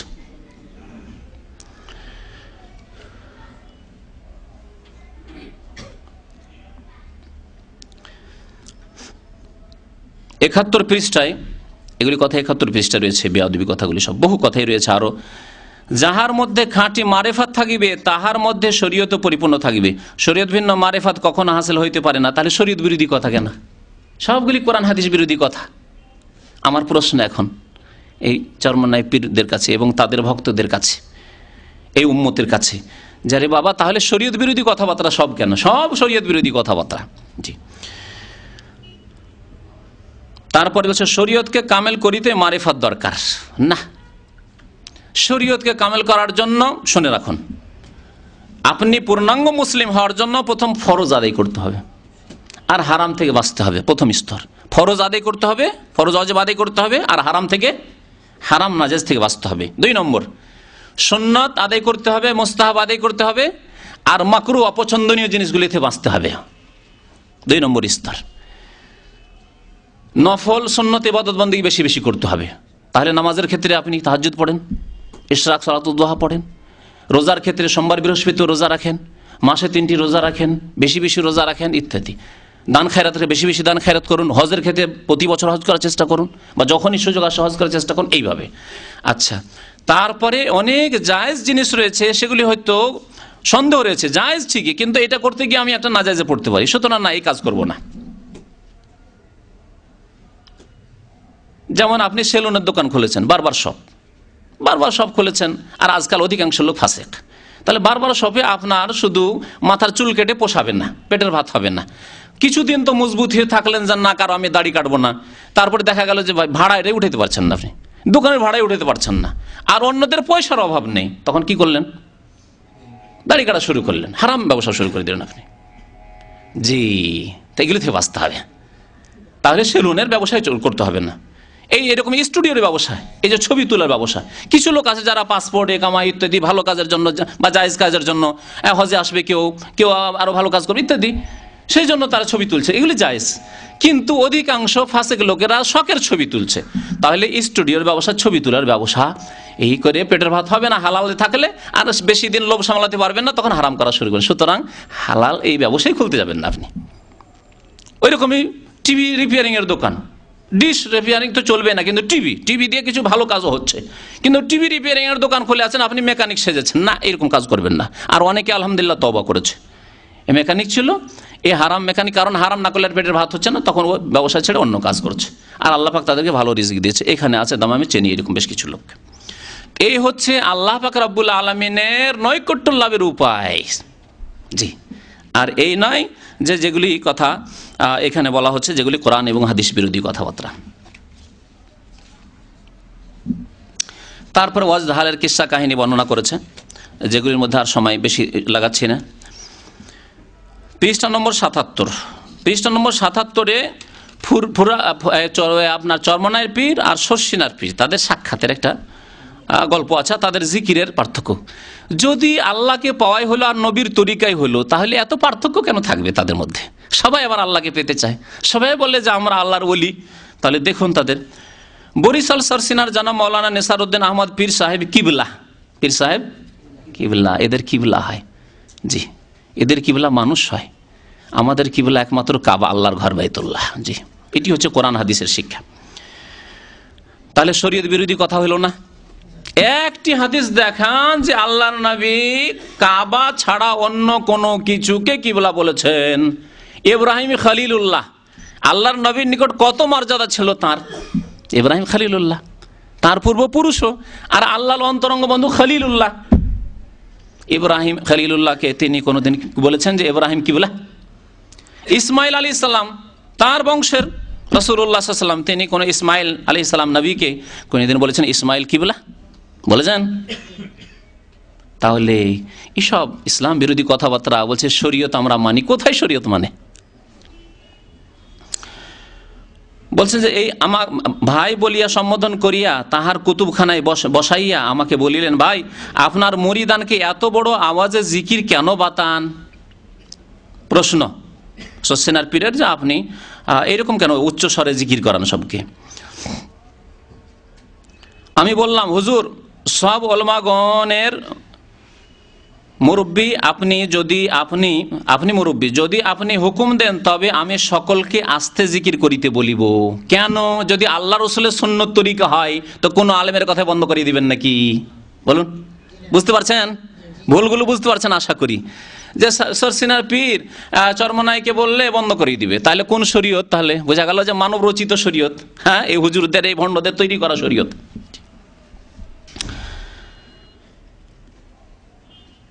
কিন্তু হুজুর আপনার পীর ফুরফুরার হুজুর কিবলা, ইও কিবলা, ফুরফুরার কিবলা, ভারতও কিবলা আছে, আজমিরও কিবলা, ফুরফুরা কিবলা, কিবলার অভাব নেই। আর আমার পীর জনাব কারি সাহেব হুজুর কিবলা, সেও কিবলা, আবার এও জানি চাঁদপুর না, হ্যাঁ ও কিবলা। আপনাকে ফুরফুরার হুজুর যেই প্রকার জিকির বাতাইয়াছেন, আপনি আপনার মুরিদানকে সেই প্রকার জিকির বাতাইতেছেন। তাহলে বোঝা গেল আল্লাহ রসুলের কথা নাই, পীরের সিলসিলা তরিকা, পীর যা বাতাইছেন তাই বাতানেরা।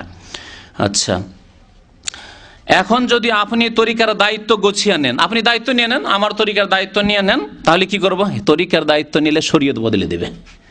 একটা জিনিস শরীয়ত মনে করে করছে, তরিকার দায়িত্ব নিলে শরীয়তেরা বদলে দেবে। বলছে কি জান,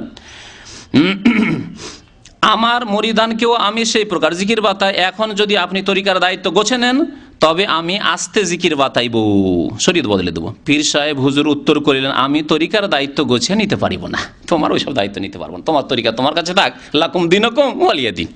বুঝতে পারলেন? জি, আল্লাহ কয়টি দিন নাজেল করেছেন? শরীয়তে উচ্চ জিকিরও আছে আর আস্তে জিকিরও আছে না। আল্লাহ কোরআন বলছেন, উদউ রাব্বাকুম তাযাররুআন ওয়া খুফিয়া, আল্লাহকে তোমরা ডাকো, আর জিকির যদি আল্লাহকে ডাকা হয় তাহলে কায়মনে ডাকো, হ্যাঁ, কাঁদনের সাথে ডাকো, আর কি খুফিয়া, মনে মনে ডাকো। খুফিয়া মানে লুকায়িত, আস্তে আস্তে। তাহলে উচ্চ স্বরে জিকির করা সুন্নত নয়, এটি বিদআত। জি, আর এই আবার জিকির, জিকির তো তাদের কাছে আবার জিকিরই আলাদা। জি,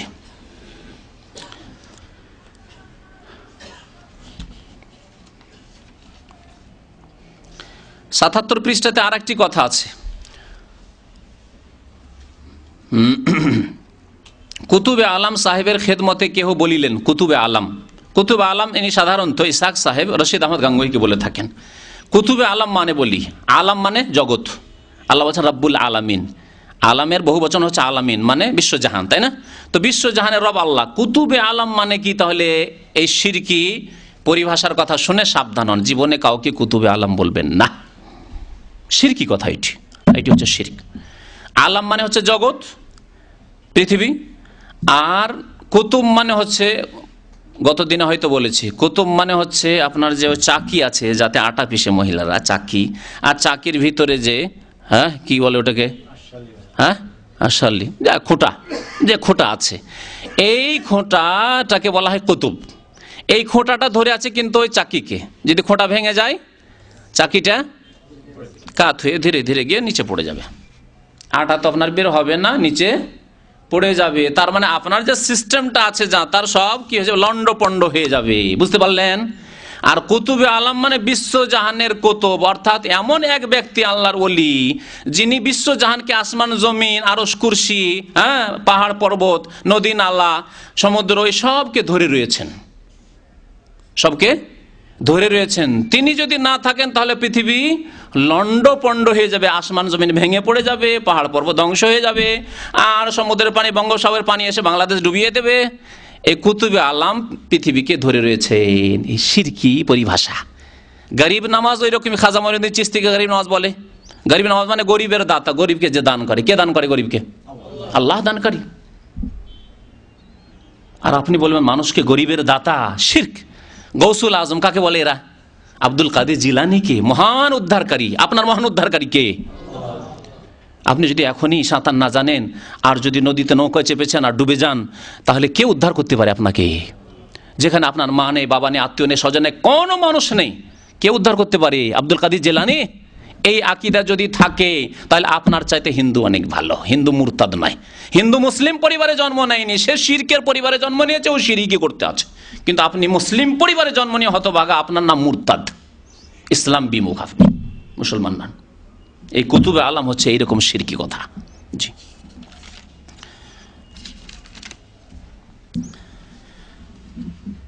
আচ্ছা, আপনারা সাধারণ মানুষকে জিজ্ঞাসা করি, দোয়া কার কাছে চান আপনারা? জীবিত লোকের কাছে না মৃত লোকের কাছে?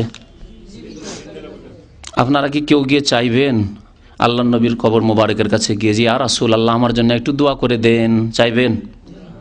চাইবেন না। যদি আপনার সহি আকীদা সম্পর্কে সামান্য জ্ঞান থাকে তো এই শিরকি কাজ করবেন না। আল্লাহ নবীকে ডাকবেন না, তার ইন্তেকাল হয়ে গেছে, তিনি চলে গেছেন। তাকে কি ডাকবেন যে ইয়া রাসূলুল্লাহ আমার জন্য একটু দোয়া করে দেন, আল্লাহর কাছে বলবেন না। আল্লাহ নবীর জীবদ্দশায় সাহাবারা বলেছেন, আর সাহাবারা বলেননি। যদি তা হইতো তাহলে উমর রাদিয়াল্লাহু তাআলার জামানায় যখন দুর্ভিক্ষ দেখা দিল, অনাবৃষ্টি, দীর্ঘদিন বৃষ্টি হচ্ছে না, উমর রাদিয়াল্লাহু তাআলা আল্লাহ নবীর চাচা আব্বাসকে ধরতেন না যে আব্বাস তুমি দোয়া করো, আমরা আমিন বলবো, কেন তুমি আল্লাহ নবীর চাচা। সরাসরি গিয়ে বলতেন আল্লাহ নবীর কবর কাছে, ইয়া রাসূলুল্লাহ দয়া করুন, একটু দোয়া করুন, কারণ আমরা অনাবৃষ্টিতে ভুগছি, দুর্ভিক্ষ, খেতে পাচ্ছে না, লোকজন মারা যাচ্ছে। একথা বলেছেন? সহিহ বুখারীর হাদিস। আব্বাস রাদিয়াল্লাহু তাআলা আনহুর দোয়ার মাধ্যমে তারা জীবিত লোকের কাছে দোয়া চেয়েছেন। জি, এখানে দেখুন 80 পৃষ্ঠায় মজার কথা শোনেন। চিশতিয়া সাবেরিয়া তরিকার প্রথম সবক, আউলিয়াগণ ইহকাল ত্যাগ করিয়া গিয়াছেন, তাহাদের রুহানি দোয়া পাইবেন। তাহাদের রুহানি দোয়া পাইবেন মানে এই চিশতিয়া সাবেরিয়া চরমনাই তরিকা ধরলে আউলিয়াগণ যদিও দুনিয়া থেকে চলে গেছেন, তবু তাদের কি পাবেন? রুহানি দোয়া পাবেন। তাহলে চিশতিয়া সাবেরিয়া তরিকা ধরলে আপনি খাজা মঈনুদ্দিন চিশতির দোয়া পাবেন, দোয়া করছেন, তার কাছে দোয়া চাইতে পারেন। তাহলে হ্যাঁ, তাহলে আজমিরে যান আর আজমিরে গিয়ে বলেন যে হে খাজা বাবা আপনি আমার জন্য দোয়া করুন। এই শিক্ষা শিখাচ্ছে চরমনাই পীর। আর শিখাচ্ছে কি আলাউদ্দিন সাবেরিয়া তরিকা। তাহলে আলাউদ্দিন সাবের কবর কাছে গিয়ে বলবেন যে হে বাবা পীর, বাবা পীরে কিবলা, আপনি আমার জন্য একটু দোয়া করুন। স্পষ্ট ভাষায় বলছে আউলিয়াগণ ইহকাল ত্যাগ করিয়া গিয়াছেন, তাহাদের রুহানি দোয়া পাইবেন। জি, কাল কিয়ামতে তাহাদের সাথী হইয়া বেহেশতবাসী হইবার আশা রাখিবেন। জি, মাগরিবের ফরজ সুন্নাত আদায় করিয়া 6 রাকাত আওয়াবিন নামাজ পড়িবেন। মাগরিবের কি ফরজ সুন্নাত পড়ার পরে কি করবেন? আওয়াবিন নামাজ পড়বেন। এখন শুনুন আওয়াবিনের হাকিকত। অধিকাংশ মানুষ যারা বাংলাদেশ থেকে শিখে এসেছেন আর এখানে ইসলামী সেন্টারে এসে শিখেন না, আর সৌদি আরবে কোরআন সুন্নাহর দেশে এসে সঠিক জিনিস শেখেন না, তাদের মগজে এটাই ঢুকে আছে আওয়াবিন নামাজ মানে মাগরিব এশার মাঝখানের নামাজ। শুনুন এখন এই আওয়াবিনের হাদিস আমি আপনাদের জন্য বেশ কিছু হাদিস নোট করে নিয়ে এসেছি, শোনেন। সলাতুল আওয়াবিন, আওয়াবিনের নামাজ কখন হয় প্রথম কথা, আর কোন নামাজকে আওয়াবিনদের নামাজ বলা হয়? নবী করিম সাল্লাল্লাহু আলাইহি ওয়াসাল্লাম ইরশাদ করেছেন, মুসলিম শরীফের হাদিস। কোরআনের পরে স্থান বুখারীর, আর বুখারীর পরে স্থান হচ্ছে মুসলিমের। নবী করিম সাল্লাল্লাহু আলাইহি ওয়াসাল্লাম বলছেন, ইন্না রাসূলুল্লাহ সাল্লাল্লাহু আলাইহি ওয়াসাল্লাম قال সলাতুল আওয়াবিন হিনা তারমাদুল ফিসাল। আওয়াবিনদের নামাজ। প্রথম কথা আওয়াবিন মানে অর্থ বুঝেন, আওয়াবের জমা হচ্ছে আওয়াবিন। ইন্নাহু কানা আওয়াব, আল্লাহ নবী সম্পর্কে বলছেন, আপনার আইয়ুব আলাইহিস সালাম সম্পর্কে, তিনি আল্লাহর দিকে ধাবিত ছিলেন। আওয়াব মানে যিনি ধাবিত আল্লাহর দিকে ঝুঁকে রয়েছেন, আল্লাহমুখী। তো আল্লাহমুখী লোকদের, যারা আল্লাহ ভীরু আল্লাহমুখী, তাদের নামাজ কখন হয়? হিনা তারমেদুল ফেসাল, যখন উটের বাচ্চার পায়ে তাপ লাগতে লাগে, গরম লাগতে লাগে। গরম কখন লাগে? মাগরিব এশার মাঝখানে। বিবেক দিয়ে চিন্তা করুন, যদি সারাদিন তাপ থাকে, সারাদিন তাপ ছিল, কিন্তু যেমনই মাগরিব হবে ঠান্ডা পড়তে লাগবে। কিন্তু যখন উটের বাচ্চার পায়ের তলায় গরম লাগতে শুরু হবে, তখন আওয়াবিনের নামাজ রয়েছে। কে বলছেন? নবী সাল্লাল্লাহু আলাইহি সাল্লাম বলছেন, মুসলিমের হাদিস। তাহলে এই সময়টি কোন সময়? সকালবেলা যখন ধীরে ধীরে তাপ শুরু হলো, সূর্যের তাপ পড়তে লাগলো, তারপরে বালি গরম হয়ে গেল। এখন উটের বাচ্চা, বড় উটকে অত তাপ লাগবে না, কারণ তার অভ্যাস আছে। কিন্তু উটের বাচ্চা, এই জন্য উটের বাচ্চার কথা নবী ফেসাল বলেছেন, জামাল বলেননি। উটের বাচ্চা যেহেতু পা নরম হয়ে রয়েছে, ওকে পায়ে গরম লাগতে লেগেছে। বেদুইনরা যারা উট পোষে তারা জানে। তাহলে এটা মোটামুটি 9টার পরে 10টা, 9টা 10টার দিকে, 11টার দিকে, এই সময়গুলিতে, শীতকালে একটু লেটে হয়তো, কিন্তু গরমের দিন হয়তো সকাল 9টাতে বালিতে তাপ হয়ে যাবে মরুভূমিতে, তখন উটের বাচ্চার পায়ে গরম লাগবে। সেই সময় হচ্ছে আওয়াবিনের নামাজের সময়। আর এই হচ্ছে যোহর নামাজ, যা 2 রাকাত, 4 রাকাত, 6 রাকাত বা 8 রাকাত নবী করিম সাল্লাল্লাহু আলাইহি ওয়াসাল্লাম থেকে বিভিন্ন প্রমাণিত রয়েছে। আচ্ছা, আওয়াবিনের নামাজ যে মাগরিব পর তারা বলে থাকে, তারও কোনো দলিল আছে? শুনুন, জয়ীফ হাদিস আছে, দুর্বল হাদিস রয়েছে, এবং মুহাদ্দিস নিজেই স্বয়ং ইমাম তিরমিজি রাহমাতুল্লাহ আলাইহি নিজে হাদিস উল্লেখ করার পরে নিজেই বলছেন যে হাদিস জয়ীফ। আর তারপরে মুহাদ্দিসিনদের যিনি শিরোমণি আমিরুল মুমিনিন ফিল হাদিস ইমাম বুখারী রাহমাতুল্লাহ আলাইহি, সমস্ত মুহাদ্দিসিনদের হাদিসের পণ্ডিতদের সেরা, তিনি এই হাদিস সম্পর্কে কি মন্তব্য করেছেন তা শুনেন। আন আবি হুরায়রা কালা কালা রাসূলুল্লাহ সাল্লাল্লাহু আলাইহি ওয়াসাল্লাম মান সাল্লা বাদাল মাগরিবি সিত্তা রাকাতিন, যে ব্যক্তি মাগরিব পরে 6 রাকাত নামাজ পড়লো, লাম ইয়াতাকাল্লাম ফিমা বাইনাহুন্না, তার মধ্যে কোনো কথাবার্তা বললো না, কোনো খারাপ কথা বললো না, ও দেলনা লাহু বিইবাদাতি সিনতাই আশারাতা সানাতান, সে 12 বছরের নফল ইবাদতের নেকি পাবে। যত জয়ীফ জাল পাবেন তত বেশি ফজিলত, শর্টকাট কোর্স পাবেন। কিন্তু কথা বুঝতে পেরেছেন? যত জাল ধর্ম, এই জন্য চিল্লাওয়ালা ভাইদের কাছে লোকজনের ভিড় ভাড় বেশি। আজকে দেখছেন টুঙ্গিতে, কারণ শর্টকাট, সারা জীবন সুদ খেয়েছে, ঘুষ খেয়েছে, আরাম খেয়েছে, বেঈমানি করেছে, কত কি করেছে, পাপ করেছে, নামাজ পড়েনি, এখন দেখছে বুড়ো হয়ে গেছে, এখন তওবার খেয়াল এসেছে। শর্টকাট রাস্তা, কে কারা লাখ লাখ নেকির সংখ্যা বলতে পারে? এদের ছাড়া আর কোনো জায়গায় লাখ লাখ নেকির সংখ্যা এত তাড়াতাড়ি জান্নাতের রাস্তা পাওয়া যাবে না, অথচ ভ্রান্ত রাস্তা। আর এই সম্পর্কে আমার কিছু আলোচনা আছে, আরও ইনশাআল্লাহ তাআলা বিস্তারিত আলোচনা হবে, তখন শুনবেন। তো শোনেন, এই হাদিস শুনে নিলেন। কাল আবু ঈসা, ইমাম তিরমিজির কুনিয়ত, তিনি বলছেন যে আয়েশা রাদিয়াল্লাহু তাআলা আনহা থেকে আরেকটি হাদিস বর্ণনা করা হয়েছে, মান সাল্লা বাদাল মাগরিবি 20 রাকাত, যেই ব্যক্তি মাগরিব পরে 20 রাকাত নামাজ পড়বে। 6-এরও হাদিস আছে আর 20-এরও হাদিস আছে। দেখুন হাদিসই তাহলে দ্বন্দ্ব। হ্যাঁ, বানাল্লাহু লাহু বাইতান ফিল জান্নাত, তার জন্য আল্লাহ জান্নাতে একটি ঘর বানাবেন। কাল আবু ঈসা, ইমাম আবু ঈসা, ইমাম তিরমিজি বলছেন হাদিস আবুর হাদিসুন গরীব। আবু হুরায়রা যে এই হাদিস রয়েছে, ওই 6 রাকাতের হাদিস, 20 রাকাতের হাদিস, দুটোই হাদিসুন গরীব যায়িফ, লা নারিফু ইল্লা মিন হাদিস যায়েদ ইবনুল হুবাব আন উমর ইবনে আবি খাসআম, এদের থেকে আমি হাদিসটি শুনেছি, কিন্তু হাদিসটি হচ্ছে যায়িফ। তারপরে বলছেন ওয়াকাল ওয়াসামিয়তু মুহাম্মদ বিন ইসমাইল, ইমাম মুহাম্মদ বিন ইসমাইল, কার নাম মুহাম্মদ বিন ইসমাইল? ইমাম বুখারীর নাম হচ্ছে মুহাম্মদ বিন ইসমাইল, ইসমাইলের ছেলে মুহাম্মদ রাহমাতুল্লাহি আলাইহিম আজমাইন। ইয়াকুলু, তিনি বলতেন, উমর বিন আব্দুল্লাহ বিন আবি খাসআম মুনকারুল হাদিস, হাদিসে একেবারে দুর্বল।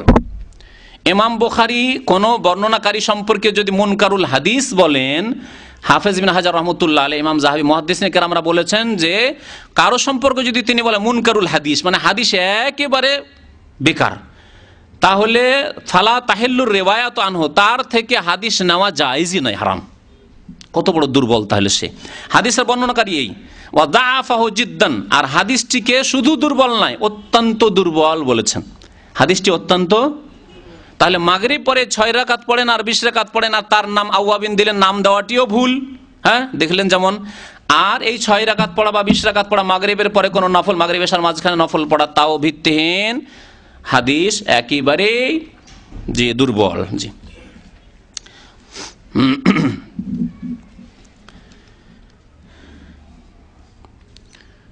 তারপরে তরিকা, আপনার জিকিরের তরিকা শিখাচ্ছেন, বলছেন যে এই জিকিরের তরিকা বলছে চক্ষু বন্ধ করিয়া প্রথম 5 বার দুরুদ শরীফ পড়বেন। চক্ষু বন্ধ করিয়া দুরুদ শরীফ পড়তে হবে, এর একটি হাদিস দলিল চাই, আছে?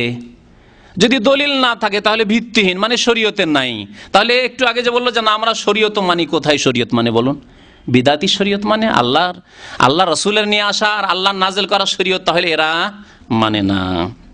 জি, পৃষ্ঠা নম্বর 80-তে সব কথাবার্তা ছিল। পৃষ্ঠা নম্বর 81-তে শোনেন, বলছেন মুরিদানদেরকে, ইসহাক সাহেব, এই পীর চরমনাই পীর, পীরের দিকে প্রাণ দৌড়াইতে থাকো এবং তাহার কথা শুনিতে ও মানিতে ভালো লাগে। এইরকম যখন হবে, তুমি আমাদের জিকিরগুলি, সবকগুলি আদায় করবে, মানে জিকিরগুলি করবে, পীরের দিকে প্রাণ দৌড়াইতে থাকবে, আর এবং তাহার কথা শুনিতে ও মানিতে ভালো লাগে। পীরের কথা শুনতে ভালো লাগবে আর ওই দিকে প্রাণ দৌড়াইতে থাকবে। আচ্ছা, প্রাণ কার দিকে দৌড়াইতে হবে? এটি আল্লাহর কথা, কোরআনে কারিমে আল্লাহ পাক রব্বুল আলামিন ইরশাদ করেছেন, আপনাদেরকে সে আয়াতটিও শোনাই আমি। আল্লাহ পাক ইরশাদ করেছেন ফাফিররু ইলাল্লাহ, ফাফিররু, ভাগো, ফিররু মানে ভাগো, তোমরা দৌড়াও, জি দৌড় দাও, ঝাঁপ দাও আল্লাহর দিকে। ফাফিররু ইলাল্লাহ ইন্নী লাকুম মিনহু নাযীরুম মুবিন। ফাফিররু ইলা, সূরা জারিয়াত আয়াত নম্বর 50। ইন্নী লাকুম মিনহু নাযীরুম মুবিন। আল্লাহ তো বলছেন যে আল্লাহর দিকে দৌড়াও, ভাগো, পালাও, আর এরা বলছে যে পীরের দিকে দৌড় দিতে, প্রাণকে দৌড় দিতে খুব ভালো লাগবে যখন এই জিকির করবেন। তাহলে বোঝা গেল যে এই জিকির আল্লাহর পছন্দনীয় না, রাসূলুল্লাহ সাল্লাল্লাহু আলাইহি ওয়াসাল্লামের তরিকা নয়। না হলে আল্লাহর দিকে দৌড় দিতে ভালো লাগতো, পীরের দিকে দৌড় দেবে। জি, আরও বেশ কিছু জরুরি জিনিস রয়েছে।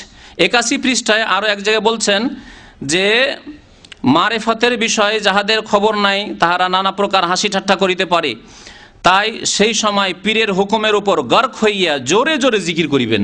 কেউ যদি আপনার ওয়াজদাহাল হচ্ছে, হ্যাঁ, আপনি দেখাচ্ছেন ওই সব মানে নাস্তামাশা, একবার লাফাচ্ছেন, একবার চিঁক মারছেন, একবার হাসছেন, কাঁদছেন, এটা দেখাচ্ছেন, সেই সময় কেউ যদি কিছু বলে তখন আপনি কি করবেন? পীরের হুকুমের উপর গর্ক হইয়া, মানে ডুবিয়ে, গর্ক মানে ডুবে যাওয়া, আরবি শব্দ, ডুবিয়ে যেয়ে জোরে জোরে আরো জিকির করতে লাগেন। জি, পীরের হুকুমে ডুবে যেতে হবে না আল্লাহর হুকুমে ডুবে যেতে হবে? আল্লাহ এবং রসুলের হুকুমে ডুবে যেতে হবে। আমরা আল্লাহ রসুলের কথা বলি, তারা বলে পীরের হুকুমে ডুবে যেতে হবে। আরো শোনেন, আল্লাহ পাক রব্বুল আলামিন সম্পর্কে বলছেন পৃষ্ঠা নম্বর 83-তে, শোনেন মজার কথা। জিকির যখন করবেন বিভিন্ন তরিকা, দ্বিতীয় সবকে এই তরিকাটা বলছে যখন লা শব্দ বলিবেন জিকির করিবেন।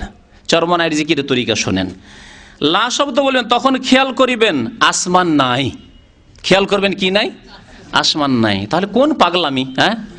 যদি আপনি রাত দিন আসমান নাই আসমান নাই আসমান নাই বলেন তো লোকে কি বলবে? হাজা মজনুন, কবির মজনুন হাজা বলবে না? বড় পাগল একবারে। আসমান নাই, শুধু আসমান নাই, জমিন নাই, আরে আমার শরীরও নাই, বলছে আমার শরীর নাই, কিছুই নাই, শুধু আল্লাহ আছেন। একটা তরিকা শিখাইলো যে জিকির করার সময় এরকম ধ্যান করবে, আসমানও নাই, জমিন নাই, নিজের শরীরও নাই, কিচ্ছু নাই, কে আছে? একমাত্র আল্লাহ আছে। অথবা আরেকটা তরিকা, যখন লা শব্দ বলিবেন তখন দিলের খেয়াল সাত আসমানের ওপর দিয়া, সাত আসমানের ওপর দিয়ে দিলের খেয়ালটা দেখিবেন। দেখেন এখন দিলের খেয়াল, কোথাও আল্লাহ নেই, সাত আসমানের ওপর চলে গেলেন, আল্লাহকে খুঁজেই পেলেন না, নেই আল্লাহ।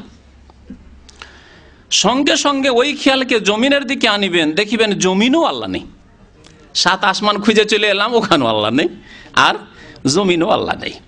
আচ্ছা, 500 বছরের রাস্তা জমিন সব ঘুরিয়ে আসিবেন, আল্লাহ কোথাও নেই। আউযুবিল্লাহ, আস্তাগফিরুল্লাহ ওয়া আতুবু ইলাইহি। আল্লাহ বলছেন আর রহমানু আলাল আরশি ইস্তাওয়া, সূরা তাহা। শুধু একটি আয়াত না, 8 থেকে 10টি আয়াত রয়েছে যাতে আল্লাহ পাক রব্বুল বলেছেন যে আল্লাহ পাক রব্বুল আরশের উপরে রয়েছেন, আর খুঁজে পেলেন না, নেই। কত ভ্রান্ত কথা, কত ভণ্ডামি কথা। জি, আর এইরকম অবাস্তব কল্পনা কেন করবেন, যেখানে বাস্তব যে আল্লাহ আরশে আজিমে রয়েছেন? হ্যাঁ, তাহলে অবাস্তব কল্পনা কেন করবেন? এই শয়তানি কল্পনা নয়। জি, শয়তানি ওয়াসওয়াসা মিন শাররিল ওয়াসওয়াসিল খান্নাস আল্লাযী ওয়াসওয়াসু ফি সুদুরিন নাস। এদের অন্তরে শয়তান ওয়াসওয়াসা দিতে আছে আত্মগোপন করে, মিনাল জিন্নাতি ওয়ান নাস। জিনও গুমরাহ করেছে এদেরকে, জিন শয়তান, আর মানুষ শয়তানও গুমরাহ করেছে এদেরকে। দেখুন তারপরে আল্লাহ কোথা নেই। এখন মাবুদ কোথায় আছেন? কোথাও খুঁজে পেলেন না, আছেন কোথায়? বলছে মুমিনের কলব হইল আরশ। মুমিনের কলব হইল, তাহলে কতটি আরশ? এখানে কত আরশ? তাহলে আরশের শেষ নাই। মুমিনের কলব, সব মুমিন মাশাআল্লাহ, আর সবার কলব হচ্ছে আরশ। একটি আয়াত দেন, একটি হাদিস দেন, সহিহ হাদিস। জি, আমাদের দেশের জাহিল লোকেরা বলে যে কলুবুল মুমিন আরশুর রহমান। বাংলাদেশে আরবি পড়ে দিলে মনে করে যে হাদিস, আরবি পড়ে দিলেই হাদিস মনে করে। কলুবুল মুমিন আরশুর রহমান সম্পর্কে তদন্ত করতে করতে আমাকে আমাদের এক ইউনুস ভাই আছে, বাংলাদেশ থেকে ওই সবই শিখে এসছে, শশীনাথ জন্মানের অনেক তরিকায় শিখে এসছে।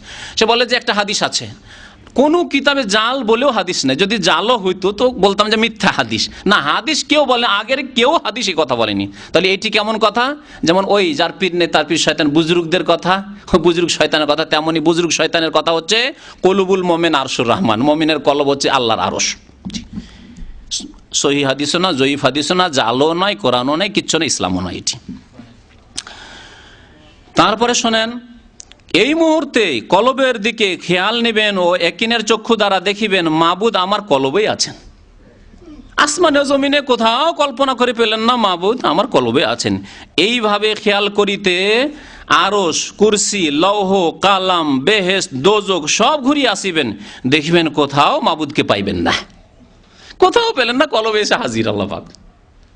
কেমন কথাবার্তা! এই ওয়াহাদাতুল ওজুদের দিকে এখানে ইঙ্গিত রয়েছে। ওয়াহাদাতুল ওজুদ মানে সবকিছুর অস্তিত্ব হচ্ছে এক, সুতরাং আপনার মধ্যে আল্লাহ আছে। কোথাও খুঁজে বেড়াচ্ছেন আপনি? আপনার মধ্যে আল্লাহ আছে। ইবনে আরবির এই মতবাদ। জি, তারপরে বিভিন্ন তরিকা শিখিয়েছে আরো।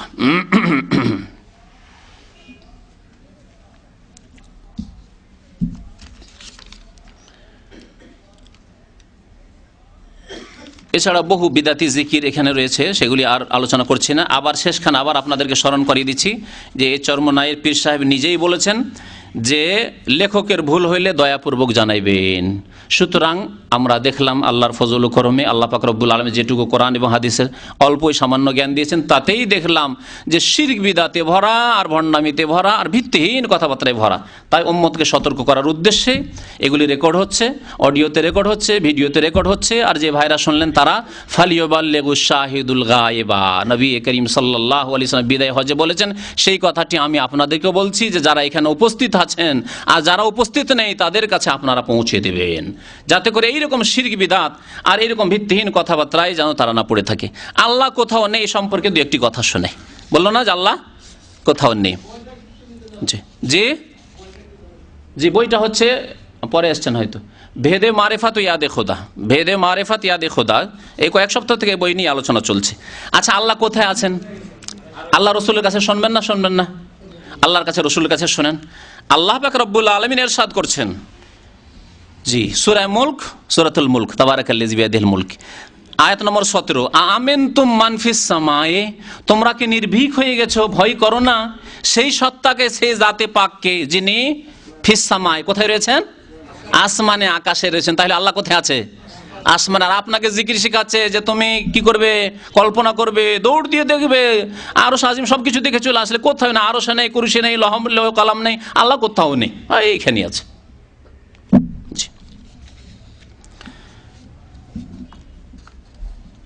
আল্লাহ পাক রব্বুল আলামিন সূরা তাহর আয়াত নম্বর 5 বলেছেন, যা বললাম, আর রহমান আলাল আরশি ইস্তাওয়া।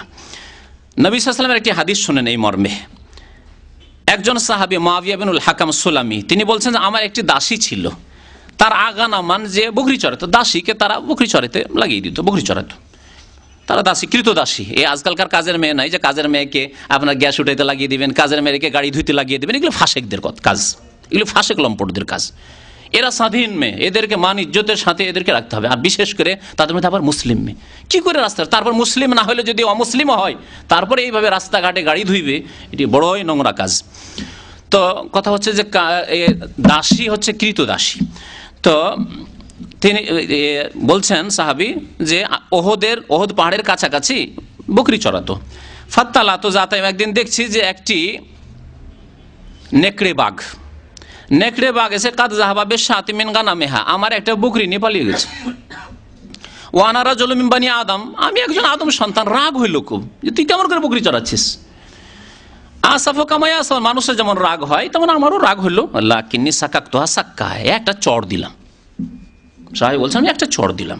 ফাতাইতু রাসূলুল্লাহ সাল্লাল্লাহু আলাইহি ওয়াসাল্লাম, আল্লাহ রাসূলের কাছে আসলাম। ফাআযযামা যালিকা আলাইয়া, নবী করিম সাল্লাল্লাহু আলাইহি ওয়াসাল্লামের কাছে তওবা করার উদ্দেশ্যে যে ভুল করেছি, আল্লাহ নবীকে জিজ্ঞাসা করছে, আমি যে একটা চড় মেরে দিলাম একটা মেয়েকে, দাসী হলে কি মেরে দিলাম, গুনাহ হয়ে গেল। আল্লাহ নবী খুব রাগান্বিত হইলেন আর বললেন যে কাল কিয়ামতে তোমার কিসাস হবে, জবাব দিতে হবে তোমাকে, এবং এই শাস্তি তোমাকে হবে। কুলতু ইয়া রাসূলুল্লাহ, তখন আল্লাহর ভয়ে, আযাবের ভয়ে সাহাবী বলেন, ইয়া রাসূলুল্লাহ আফালা উতিকুহা, আমি একে আজাদ করে দিই, স্বাধীন করে দিচ্ছি। স্বাধীনে আল্লাহর ইবাদতবন্দি করবে, নিজে যেখানে যায় সেখানে যাবে, তার বাবা মা থাকে, আত্মীয় স্বজন যেখানে যায় সেখানে চলে যাবে, আমি স্বাধীন করে দিচ্ছি। ফাকাল ইতিনি বিহা, নিয়ে আসো ওকে। ফাতাইতু বিহা, নিয়ে আসলাম, ওই মেয়েকে নিয়ে আসলেন এই সাহাবী। নবী করিম সাল্লাল্লাহু আলাইহি ওয়াসাল্লাম জিজ্ঞাসা, ফাকাল আল্লাহ, জিজ্ঞাসা করেন আইন আল্লাহ, জিজ্ঞাসা করলেন আইনাল, আল্লাহ কোথায়। তাহলে এই প্রশ্ন করা নবীর সুন্নত, কোন মানুষের ঈমান পরীক্ষা করার জন্য, আইন আল্লাহ, আল্লাহ কোথায়। আর দেওবন্দীদের কিতাব লিখেছে, এই খান সাহেবের পত্রিকা তো মাঝে মাঝে আসে যে এইরকম প্রশ্ন করা বিদাতি কথা। মাসিক মদিনাতে এরকম কথাবার্তা আসে যে এইরকম প্রশ্ন করায় নাকি বিদাতি, যে আল্লাহ কোথায় প্রশ্নই করতে হবে না, এই প্রশ্ন উঠাইতে হবে না। অথচ আল্লাহ নবী ঈমান পরীক্ষা করার জন্য জিজ্ঞাসা করেন আইন আল্লাহ, আল্লাহ কোথায়। কালাত, ওই মেয়ে যেহেতু মুসলিমা ছিল, কি জবাব দিল, কালাত ফিস সামায়ে, আল্লাহ কোথায় রয়েছেন, সামা মানে আকাশে রয়েছেন, আসমানে রয়েছেন। দ্বিতীয় প্রশ্ন করলেন, আল্লাহ সম্পর্কে তো জানা হয়ে গেল যে ঈমান ঠিক আছে, রাসূল সম্পর্কে, মান আনা, আমি কে। কালাত, ওই মেয়ে বলল, আনতা রাসূলুল্লাহ সাল্লাল্লাহু আলাইহি ওয়াসাল্লাম, আপনি আল্লাহ রাসূল সাল্লাল্লাহু আলাইহি ওয়াসাল্লাম। নবী বললেন, কাল আতিকহা, তাহলে একে স্বাধীন করে দাও, ফাইন্নাহা মুমিনা, কারণ এই ঈমানদার মেয়ে, ঈমানদার মহিলা। তাহলে কি দেখলেন যে আল্লাহ আসমানে রয়েছেন, আসমানের ওপরে রয়েছেন, আরশে রয়েছেন। জি।